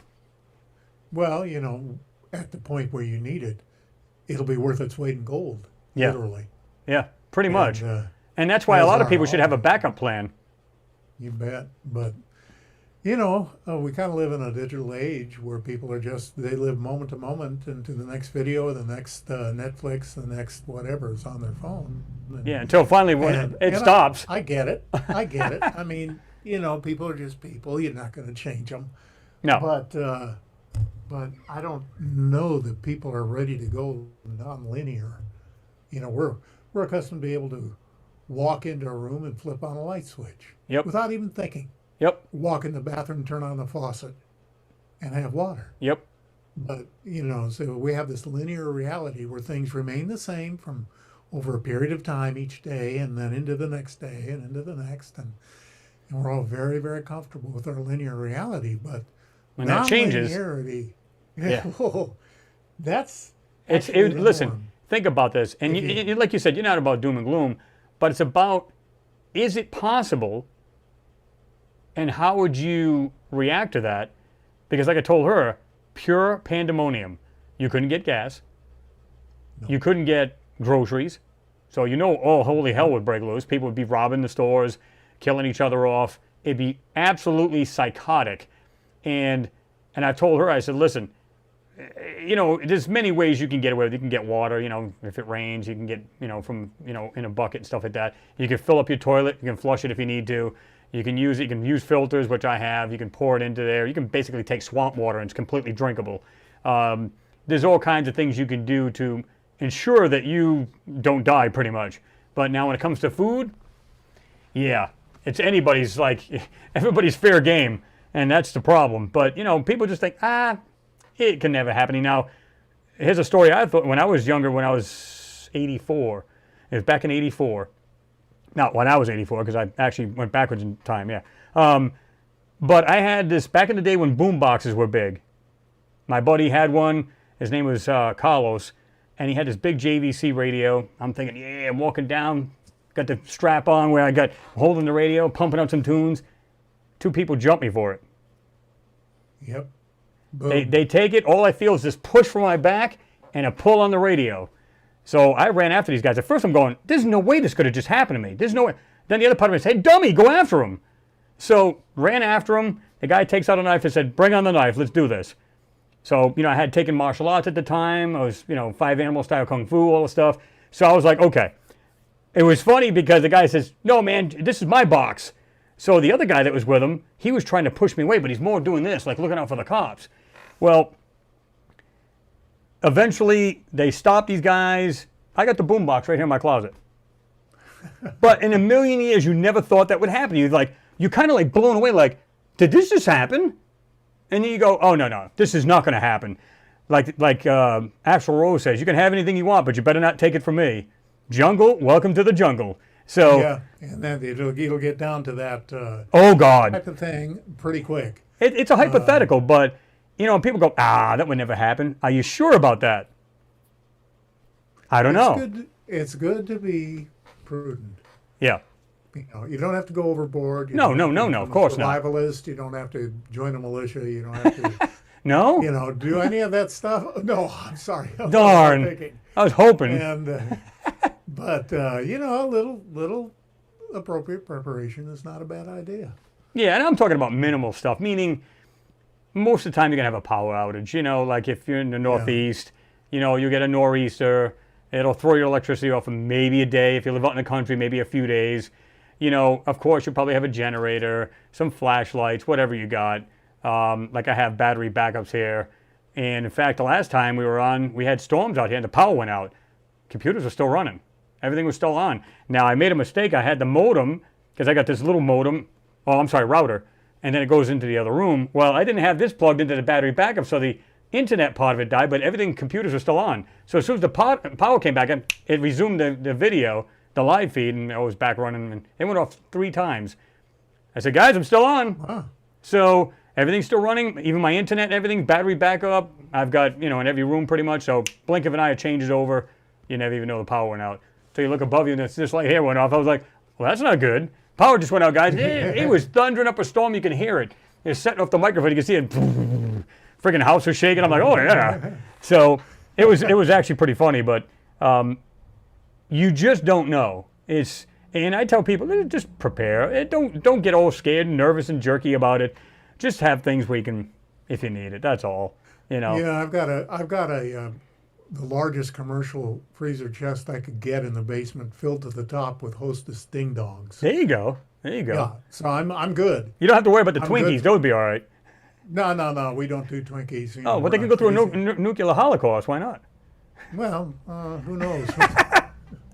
Remember that they said either roaches and friggin' Twinkies. They said they can make it through a nuclear holocaust, and I don't think they're lying. That's the sad part. No, they're not. Last time I checked, the shelf life on a Twinkie, I believe, is 18 years. Damn. And people are eating this garbage. I'm going, what does that do to your body? But let me give a couple shout outs. James Cragen, thank you very much, sir, for your support. You said, Chris, just like me, you and many more us here tonight, David also does not believe that they didn't stop going up. Going by his comments tonight, you know, so we're talking about going to the moon. So thank you, James. I appreciate you. And I have, I think, 2 others jumped in there as well. Let me see. I just want to, and again, if we got any questions, we'll try to get back to those. And they disappeared on me. I think it was Miss Heard, and I believe Frank Centurion also, you know, supported the channel. Thank you very much, as always. And I think it was, Frack said, this is for you, Miss Heard. And so he made a donation. Yeah, it was just great. But thank you very much, folks. I do appreciate you. David Vaught, you said, control is necessary, says Klingon commanders. Well, as funny as that sounds, control the populace, that's what it comes down to. You betcha. Let me see. We've been talking, so I don't know if there's... Phil C. said, anybody want my cat? $50. Great deal. All right, ship it over tomorrow. Your Highness says, Mars X3D. Let's see. That means I'll give you my cat and 50. Oh, well, heck, I'll take that. Yeah. Sounds great. I've already got 3 of them, so maybe it's not a good idea. Oh, Jack Flash says, why don't the damn aliens just land in a few cities? Are they scared? Now, that's a good question, because we've went over this ourselves, but I want to hear your input on this. Do you believe, like Elizondo and all these other people believe that these aliens are actually evil, meaning they want to dominate this planet? Do you think they want to kill us off? I think it's just like people, humanoids everywhere. You have good ones and you have bad ones. Mm-hmm.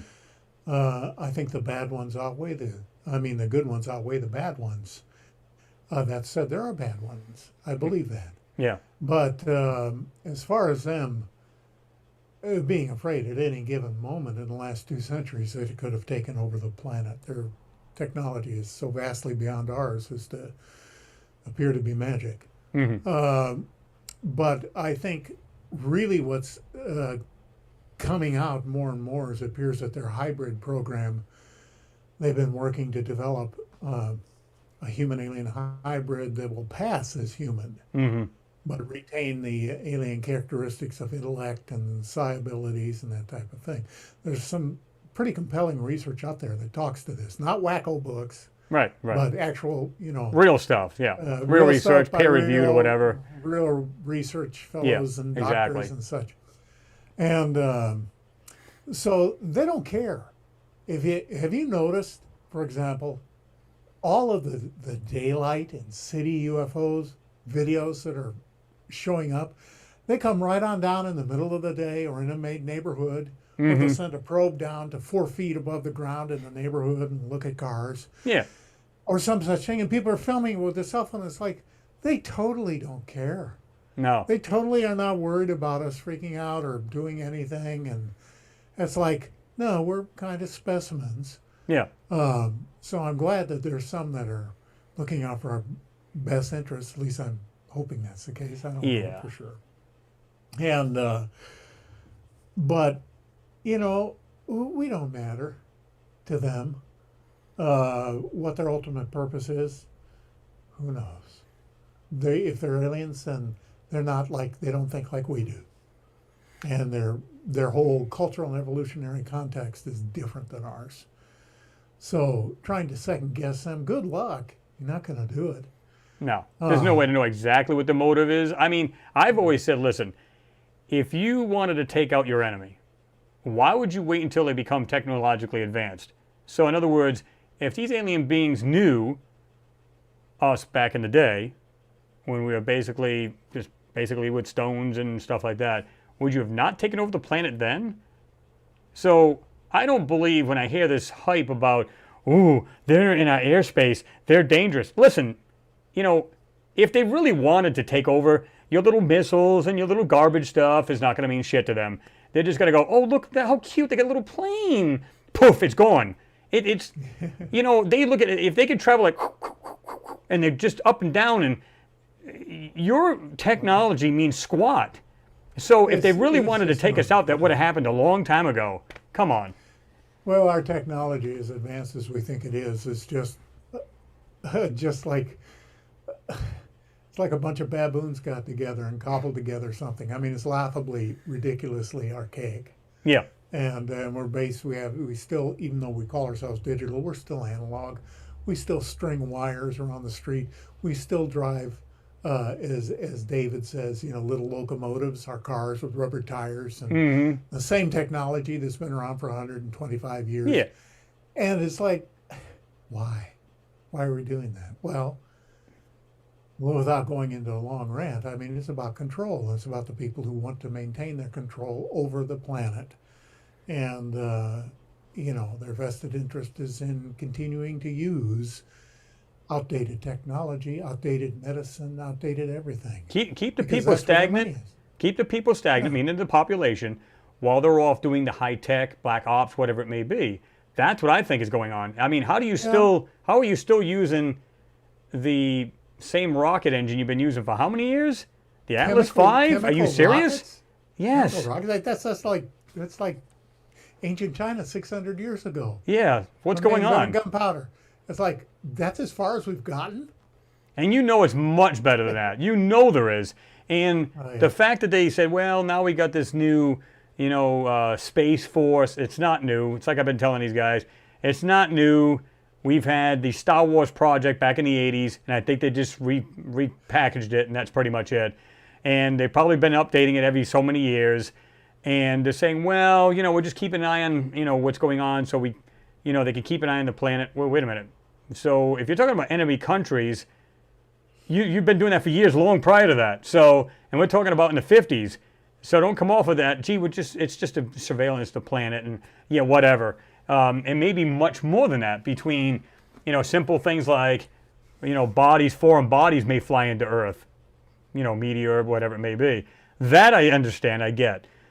But is it much more than that? Is there maybe other alien civilizations that are just thinking maybe they'll come here and we have to have a way to protect ourselves?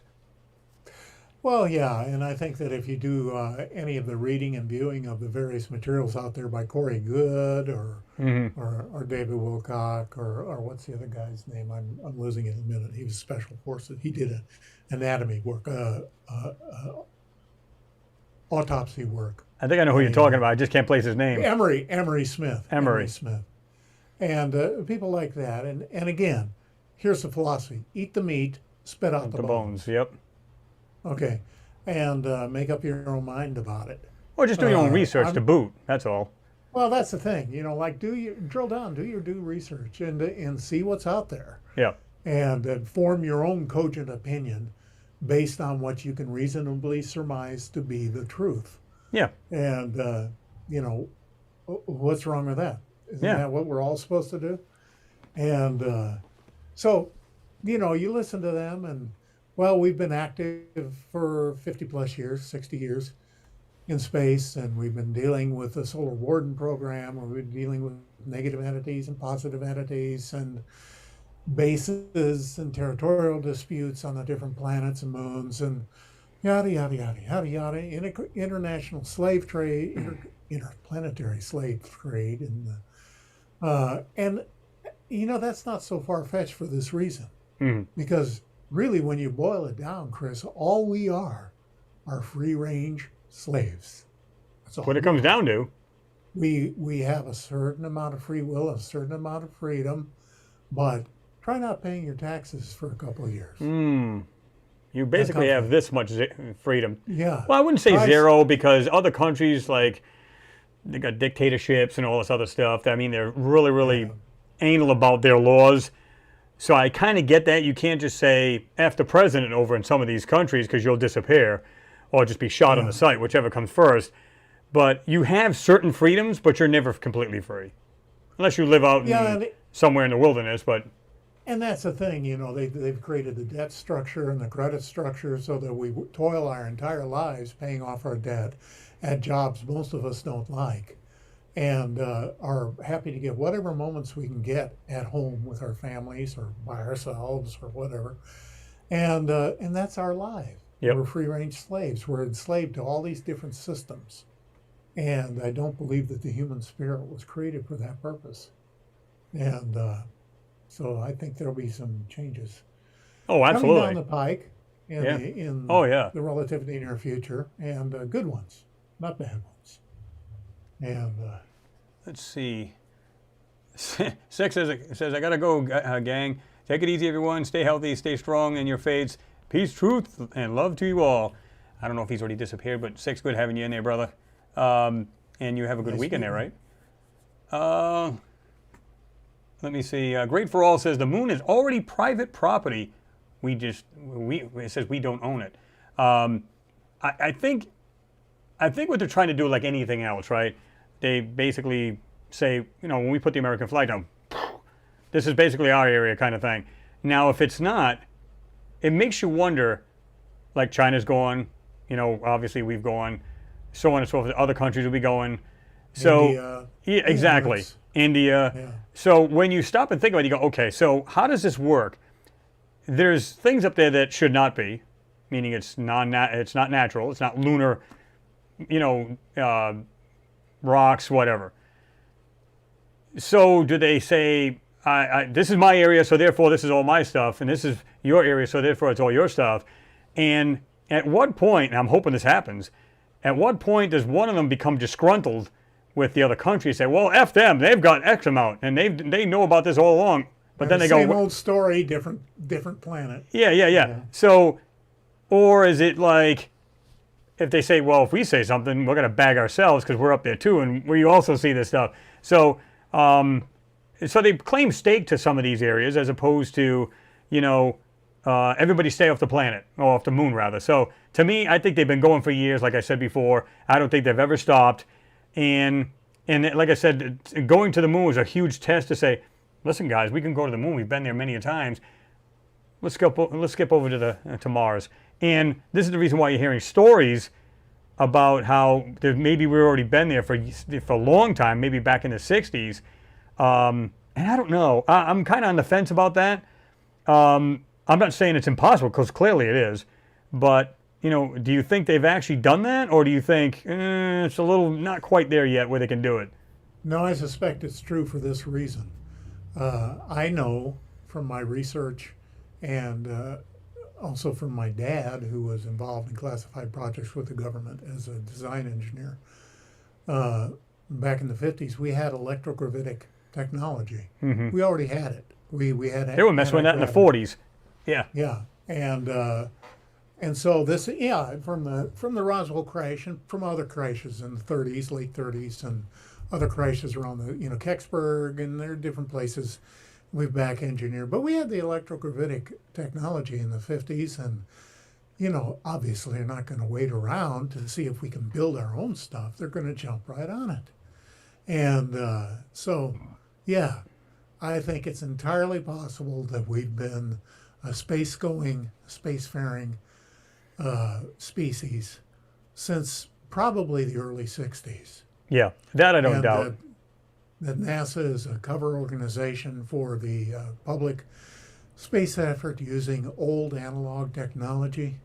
And, you know, it's kind of a shell, like Yeah. the CIA gets shells, but they operate behind the scenes. And it's all, you know, it all sounds very cloak and dagger. And to me, it's just all very tiresome. It's like, come on, people. Yeah, it's like they're just Grow up spoon where feeding you- garbage to people. Yeah, it's just like, just let's get on with it. You know, instead of showing us this crap that they're putting on their servers, give us the 4K unredacted images that you have, the high-res images, and let's see what's there. We know there's technology. We know there are structures. Yeah. We know there are roads. We know there are fossil remains. Yep. We know there are tool remnants. We know all that stuff. Yeah. Yeah, to me, based on just You know, people know, have what- asked, and people have asked many a times, they're like, yeah, why don't they just come out and just say it? Because here's the thing. Let's say they said, okay, there was a civilization here on Mars. Okay, if the people go, the first question is going, are they still there? That's the first thing people think of is, maybe they're going to come after us. They're going to attack us. Like movies like Independence Day, which is like, is it a possibility that could happen? Meaning, like we were just talking about aliens, bad aliens. They're just setting people up to be fearful in case there was any another or an alien invasion. Bingo. And to me, I go, wait a minute. Are you kidding me? The average person be like, really, tell me more. I think people are more desensitized now. And this thing about UFOs, UAV, whatever the frick they're calling them now, to me they're UFOs, regardless of the fact. You can call it spaghetti for all I care. They're UFOs, they're unidentified. So, and it's like they're setting it up now to like maybe do a little quicker disclosure in case something does actually come about. And they go, we've been telling you guys all this time that we believe these UFOs are not ours, and here's proof right now. But they're not going to admit we've known about this, by the way, for like years. So I think that's the reason why this may be a ramp up, and It's I don't know. It's a ramp up. It's a ramp up to another false flag, in my opinion. Yes. That and Werner von Braun said the same thing. He says the last card that the government will play is the alien invaders who want to kill us all. Yep. Yep. And understand that they have holographic technology now yeah. to make you see anything in the sky they want you to. Right. Anything. Yep. And it'll look absolutely real to you. Mm-hmm. And and plus I think that the Cabal has their own spacecraft as well, and they could use that or holograms or whatever. But it's going to be a mass panic. They're using the pandemic now over the last 2 years to control and inject fear into the populace. And that'll gradually peter out because people are getting sick to death of all the BS. It's the same old garbage, yeah. And then then the next thing that'll come will either be an induced tsunami in the Canary Islands. They're trying to overheat the volcano there so it'll blow and make a tsunami. Or it'll be the space invaders Yeah. thing. Yeah. And again, it's always fear-based. And Yeah. you know, when something is happening on a large scale and it's fear-based, you know, it ain't our friends. Yeah. They don't give anything about you. Oh, they could give a good rip about what you, yeah. Well, they've announced it on the Georgia Guidestones Yep. all those years ago Yep. that they want to reduce the human population to a manageable 500,000, Yep. to work as a slave class to support the elite rulers. Right. That's their goal. Yeah. That's their goal. They've stated it as plain as they can, carving it in stone. In many languages, 12 I might different add. languages, yeah. Yes. Multiple. So why do you not believe them? Well, here's the thing. What if? Are they kidding? No. And here's the thing. This is what's very scary. And I've said this, I've talked about this in depth about this COVID. How many people did it wipe out around the world? And then the people are thinking about the numbers. I said, now, let's suppose for a moment you're a 25-year-old woman, okay? Wham, cut down and killed. You didn't just kill that one woman. You killed generation upon generations because she was probably going to have kids. And maybe she had daughters that were going to have daughters and so on and so forth. So one, they save money in Social Security. Two, you're not eating and you're not using resources. Three, you're cutting down the population, period. So there's so much more involved. It's not just we killed that one person or multiple thousands around the world. It's generations upon generations upon generations upon generations. You just cut down a crap load of people that are going to exist in the future, because it's exploding exponentially as far as our the amount of people on the planet. So it doesn't surprise me. There'll be another pandemic. There'll be another one. There'll be something else. It'll be a different. Well, now it's a different strain. Now there's one from India. Now there's one from. Oh my God! Please stop. You know what I mean? But they have an agenda, and Of course they do. you're not part of it. Well, you actually are. They just want to try to eliminate you. But so you are part of the agenda. But Well, they keep us kind of marginalized in the shadows, or outright deleting our sources of communication, and I get all that. And I'm not a big conspiracy guy. It's like, yeah, it's just this is how people are, and so it's not a surprise. But yeah, there's stuff coming down the pike, and but here's the good news: we vastly outnumber them. mm-hmm. The good people of this planet, the people who just want to raise their families and love their children and enjoy their lives and pursue their happiness. Yeah. We vastly outnumber them, and they know that. Yeah. And so that is why these agendas that come down the pike are always geared towards mass fear, mass indoctrination, mass obedience, mass compliance. That's what it comes down to. Yeah, and it's always at the end of a gun. It's like I mentioned earlier, if you don't pay your taxes. Well, we pay our taxes. Why? Because there's a gun at the other end. Yep. If you don't pay your taxes, they may just kill you. Yeah. They'll Or certainly just take put whatever you you in got. It prison. don't really matter. Yeah. Take whatever you got and kill you. Yeah. I mean. Or whatever. But it's legislation at the end of a gun. Yeah. Which is why our founding fathers did what they did. We don't need to talk about that too much. I don't want to get this video pulled down. But which they do for the slightest little infraction. But yeah, wake up, people. It's time to wake up and be conscious, be mindful, be loving, be forgiving. Forgiving that's the key to everything. Yep. Absolutely everything. Let it roll off. It's not a mental game. It's not a nice sounding platitude. It's not a cliche. But actually in your heart of hearts to learn to forgive. Well, whatever it might be. If you go by power. ancient Egyptian before the Bible, where it said, seek heaven from within, and I strongly believe that you can create a heaven or hell just in here. In other words, you get up in the morning, you could choose to be a total jerk for the whole day, or you can choose to say, you know what, I'm going to be a good person to everybody around me, even if they're not to me. I'm going to let little things roll off. I'm going to let things just go that mean, it's like sometimes my wife will come home from work and there's so many double standards there, and things that go on, and sometimes the manager, the supervisor's got blinders on, doesn't see what this guy's doing, but they're all over that other person because they're working and they're not, and somehow the person who works gets the crappy end of the stick. And I said, listen, two things. One, these other people don't pay you. Two, you don't go home with them. So why do you care what they think or say? We're not there for social fulfillment, are we? Yeah, and that's what, what it comes down to. A buddy of mine told me years ago, he said, he was an older guy, he said, listen, I don't come here to make friends, and I don't come here to make enemies. None of these people pay me. I got one person here that pays me. I do my job, and at the end of the day, I'm out. And at first I thought, what a jerk. But then I went, yeah, you think. What a jerk. Then I'm thinking, well, he didn't say he didn't want friends. He just said, I could give a crap whether they like me or not. That's what basically he was saying. And the same thing happens with these videos too. It's like many people are just awesome people, like I have here and like you have on your subs, great people. And then you're going to have, here's a good example. I didn't have the last video on 2 seconds, thumbs down. 2 seconds. Yeah. I said, I love it. Watch it. And I actually thank the people. Look at this, 2 thumbs down. Thank you very much for being here. It doesn't hurt my feelings any. I don't care. It's like, I think it's funny how they go, oh, did he just post a video? Let me give a thumbs down. Hold on. Yeah, well, I'm going to teach him. I'm going to show him I'm a discerning critic, and I'm going to fix Boy, I'm going to show him. I'll fix his wagon, I will. It's like, what are you talking about? I just lost sleep tonight.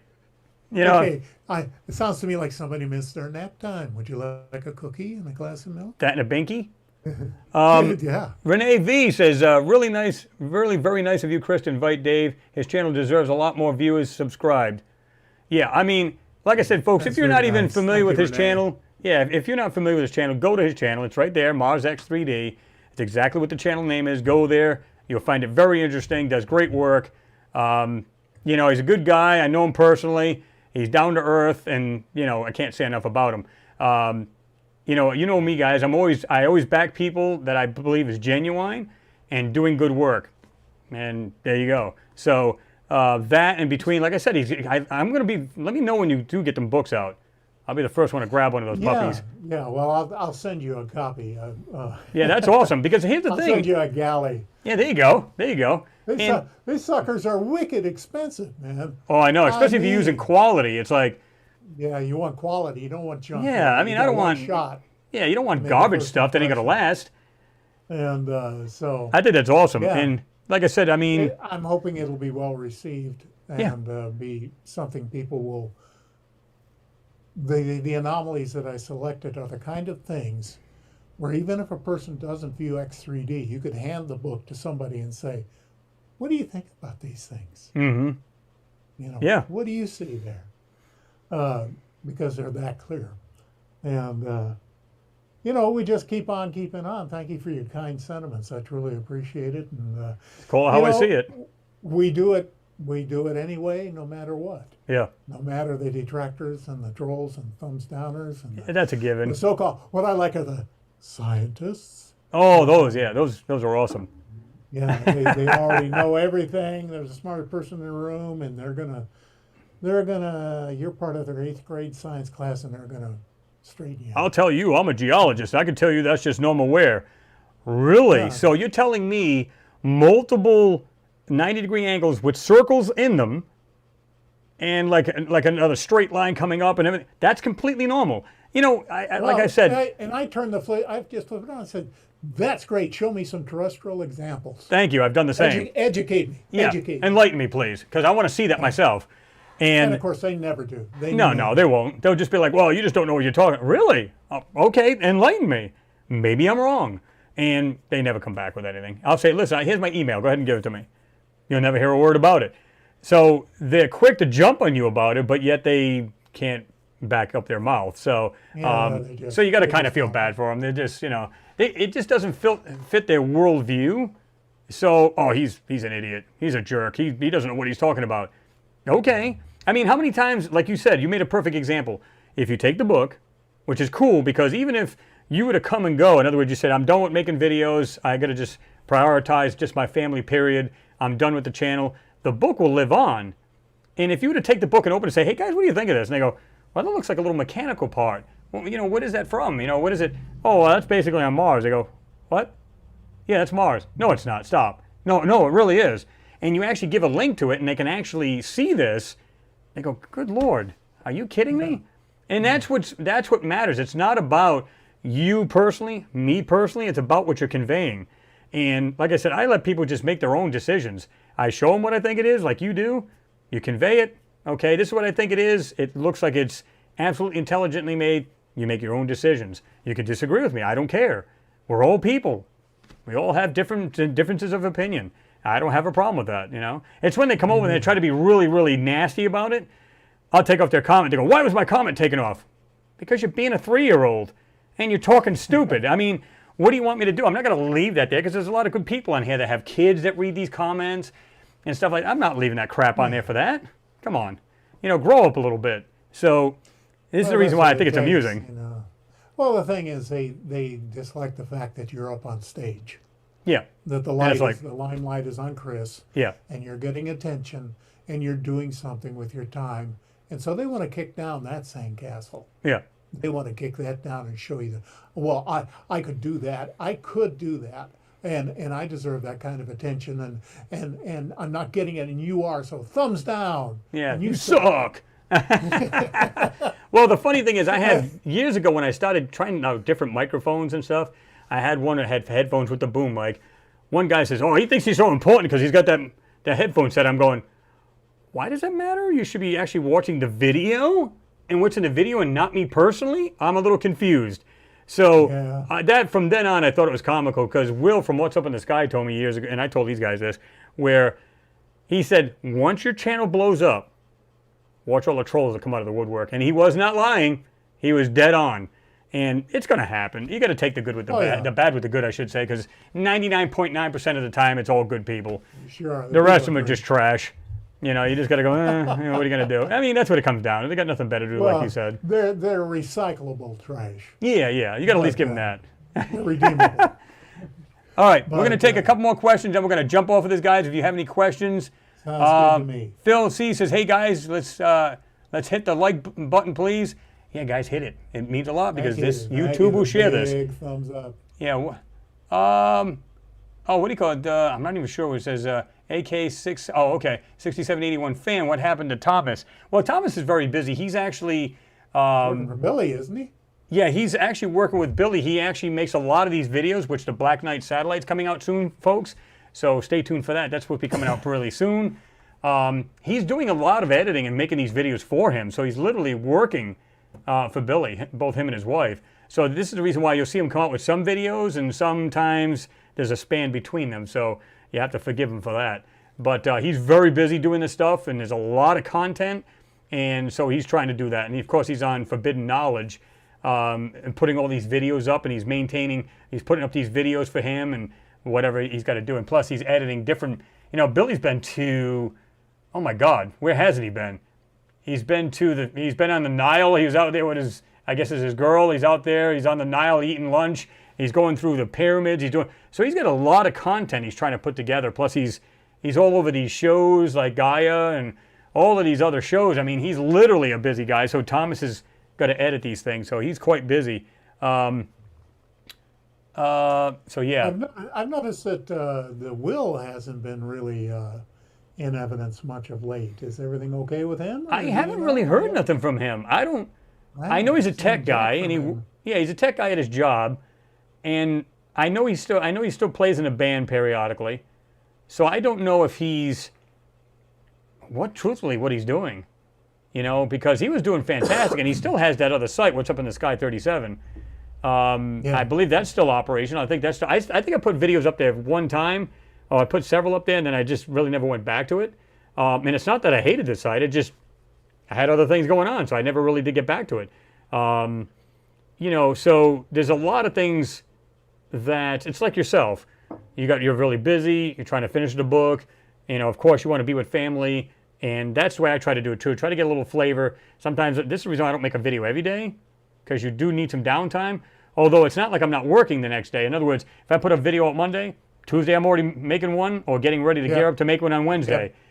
So it's a full-time thing. Yeah, people just think, oh, well, you didn't make one for Tuesday, so clearly he's just out, you know, maybe he's hanging with his family. No, you're still doing that, but then in the evening time, you may be looking at photos, maybe gearing up for another one the next day. So always constantly looking through again, it's a hobby for me. You know, it's like, along with like shortwave radio and stuff like that. I love that stuff. But anything communications is good. So the thing is, it's like you just have a lot of things to do. It's like family first, of course. Everybody would vouch for that on here. It's all about family first. And then, okay, maybe you got your hobbies. You want to do something, you do your hobbies.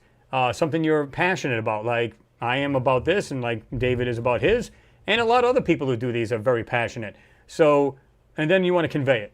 So this is where you guys benefit. So, like I said, there's people like, when I first started, I swear to God, this was funny. Well, it wasn't then, but people like, oh, dude, I don't know why you've been doing these videos. You should kill yourself and all this other stuff. And I'm like, damn, I didn't realize they're going to be that harsh. But I went, you know what? Do they know you? Do they hang out with you? Oh, come on. And I just said, this is funny. It turned comical for me, actually. At some point, I was just like, oh my God, whatever. So I just get the thing I just swipe them off like, you know, the comments off like a dead fly off the table. I don't even bother now. I just kind of laugh it off. Josh D says, I know some people tried 3D and failed. I don't know if he meant actually viewing it and failed or tried at it, meaning try to put it together, which may be what he's saying. It may be. Lately, I've been putting fusion dots on my images, which helps a lot. Yeah. And the thing is, if you have normal 3D vision, you can do X3D. Hmm. The only obstacles are in your mind. You think, oh, my head's going to hurt. I'll have eye strain. I'll get a headache. My head's gonna explode. Oh, my nose will run. Oh, And, it's not that that's complicated. like, No, not at all. it's so easy. It's so that when you finally do it, you go, really? It's like, That's what? all, that's how hard it was? Uh, Stephen Porter, we'll answer a couple more questions and then we're going to close it out. You said, bet. how come we never get a close-up of UFOs always miles away? Surely someone has a good camera that could see these up close. My take on it is, and you're right, why is it that we always see either night vision photos, hazy photos, it's either, just weird, bizarre things from the military, keep in mind, because, UFOs don't fly in the daytime and next to the military. So yeah, I find that a little amusing myself. This is the reason why I'm not sure I trust that it's extraterrestrials all the time. I think it's a lot of us. And I think it's a lot of us, and there are plenty of clear images out there. But the problem is that when you get a clear image, people go, "Oh, well, that's fake." clearly it's too, it's so too clear. It's so clear, it's fake. Yeah. But there are lots and lots and lots of really clear images. Now, one that I developed just recently was an image from Guffey, Colorado. One of Jimmy's viewers on UFO World Official Oh, yeah.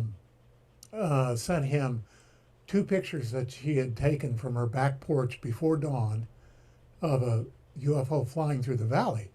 Well, if you give me 2 pictures, I can work out the photogrammetry on that. I can make them 3D. So I have a beautiful 3D picture of the Guffey, Colorado UFO, and it's glowing, and you can see some portals, and you can see some red in it and green, and it's maybe 100 to 150 yards away. Mm-hmm. Back, and it's up against the hills, so you can see it real clear. Oh, nice. And in 3D. Oh, nice. In Yeah. 3D. Yeah. Yeah. So, but here's the funny thing: a lot of people don't realize this. The very first UFO image was taken in 1870, and it was a stereo photograph. Now, is that the one that was over the farm area? Now he was up. Now he was up on Mount Washington, and the UFO was flying Okay. outlined against the peak opposite him, Right. which was all snow. And he took a stereo image of it. And so I, of course, developed that right away. And it's very cool. You can't see much. It's a black disc. Right. But by golly, it's in 3D, which means it was actually there. And it wasn't photoshopped. It wasn't Photoshop. It wasn't even tintype shop. Yeah, exactly. It was, you took your exposure and that was it. Yeah.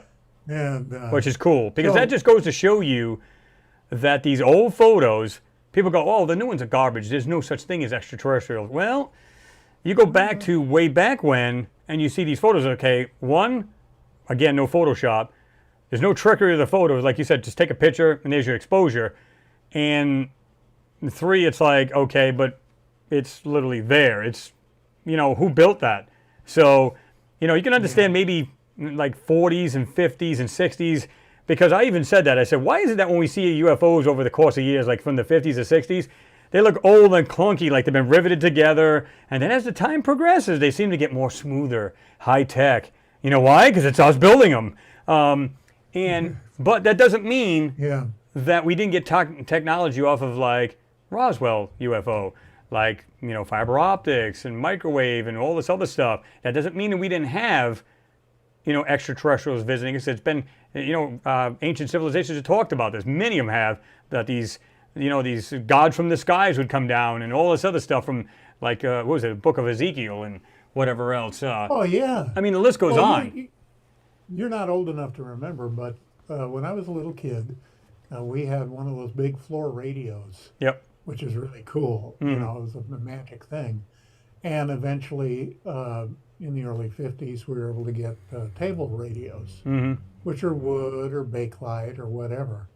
And then my understanding is that we got transistors from the Roswell crash, from the back engineering. And I remember in the early 60s when the first transistor radios came out, and it created an absolute firestorm. There was a radio that literally would fit in your pocket. And you're like, it was unthinkable. what? And the sound was great. Yeah. And I was like, how is this even possible? This is so cool. And so, yeah, we had a lot of things, I think, that came out of that back engineering. And we've also got an awful lot of very, very clever engineers. Oh, yeah, I was going to say, yeah, of course, us Human too. engineers who make all kinds of astonishing finds. Yeah, I mean, you're right. I mean, it's like, like you said about I had an old Philco I had bought. It was from the 1950s. Loved it. And kept it pristine, actually rebuilt part of it. And so then I sold it because we were moving at the time. And then, I went to, I had the old Grundig Music Boy. Loved anything like that. I actually had a portable AM radio, no bull. Back in the 70s, I put two 9-volt batteries, together. So it's still 9 volts, but it would last. I turned the radio on. I just walked down the street with it. People were like, is that a car radio? I said, yeah. It takes voltage just like any portable radio. It's the same thing. Well, it's supposed to take 12 volts. It's still, I could have put them in series and made 18 volts. It still would have worked. But I didn't want to go blowing the thing up. So I kept it at 9 volts times 2. And so you had more of a battery. But the thing is, it's like back even in the 80s, remember the old watch? It was the TV watch. Mm-hmm. You had a watch that was actually a TV screen, and the rest of it was it looks something similar to this, a little pocket thing, because it's my wireless mic, where you could literally, that would be on your belt, and you get all the audio and everything from it, but the visual was right there on the screen back in the 80s. So you got what they call SMCs, which is surface mount components. They're so microscopic now, and that was back in the 70s they started this, into the 80s. So you can imagine the technology they could put into something so small. It's crazy, guys. I mean, come on. It's just awesome to see that. Is it what, the M1 chip that Mac just developed that has 16 billion with a B transistors on its surface? It's like, what? Yeah. It's like, you're like, whoa. How in the hell? But so if they were building this kind of technology then, why is it hard to believe that space travel couldn't happen? Because they can make everything miniaturized now. Even back in the 70s, they would make, what was it, 60s, they still had hybrid radios where it was tube and solid state. Yeah. And then they started going all solid state. So these people knew what they were doing. Very brilliant. Yeah, we went to the moon on stuff that shouldn't work at all. Yeah. I mean, they had work. But here's the weird thing. People don't know about this, and we'll close this out. And I want to thank these two folks first. Earl Bruner, I think it's Bruner. Thank you very much for your support. I do appreciate you. It's a great presentation, the real deal. So thank you very much. And I believe it was, I know this, Jack Flash, thank you very much for your support as well. I do appreciate you. And James Cragen as well. Said, Chris, David, and everyone tonight, great hangout. These guys are awesome. I appreciate your support, guys. They are. You got such a great crew. They're awesome. And, I mean, I can't find a better bunch of people. I mean, I wish I could get them all in one room. And this would be awesome. That may be in the future. Maybe someday, yeah. Maybe someday we'll do that. But when I get out and do conferences. Yeah, there you go. He's been talking about that. So I always love talking to you. It's always a good hang. Yeah. And you've always got really pertinent questions and insightful things to say. And so it's a big treat for me. And thank you for letting me part of the reindeer games tonight. Ooh. Yeah. Well, I mean, like I said, I don't think I've ever had you on here. Now I think you had. Didn't you have somebody on there? No. Not on the live hang, I don't think. No. No. But I mean, it's still cool to actually get another mind in it as well, because, I might say, we were giving opinions about certain things. Now, do you believe there's little people on Mars? Do you believe this? It's good to have a different perspective, because neither one of us are right or wrong, because we can't vet it. Right. But we can simply say, this is my opinion, just like my subs. I tell them to give me your opinion and drop your thoughts down below, because I want to know what their thoughts are. Maybe I'm way off base. I don't know, but I'm willing to learn. So, and it's, that's what makes a good individual, because if you just say, no, this is it, it's etched in stone, what I say goes, please don't. Yeah, you shouldn't be making videos, because nobody knows anything for exact. Yeah, that's the case, but we still live in a very human world, don't we? Yeah, pretty much. Let me see. Okay. All right, folks, we're going to, what is it? Autographs, good night and be well. All right, so autographs are taken off. We're going to do the same, folks. I want to say thank you to David for allowing us. He's got some time to jump in there with us. It's awesome. Visit his channel, like I said, Mars X3D, and make sure you subscribe to the channel, hit the bell, so you'll be notified of any new videos he's got coming out. Great channel. I know a lot of you people have like different channels you follow. This will definitely be more content you want to see. And I know he'll probably be changing up a little bit. He's always doing something cool with his channel. So Higher Grade Gaming says, you guys rock.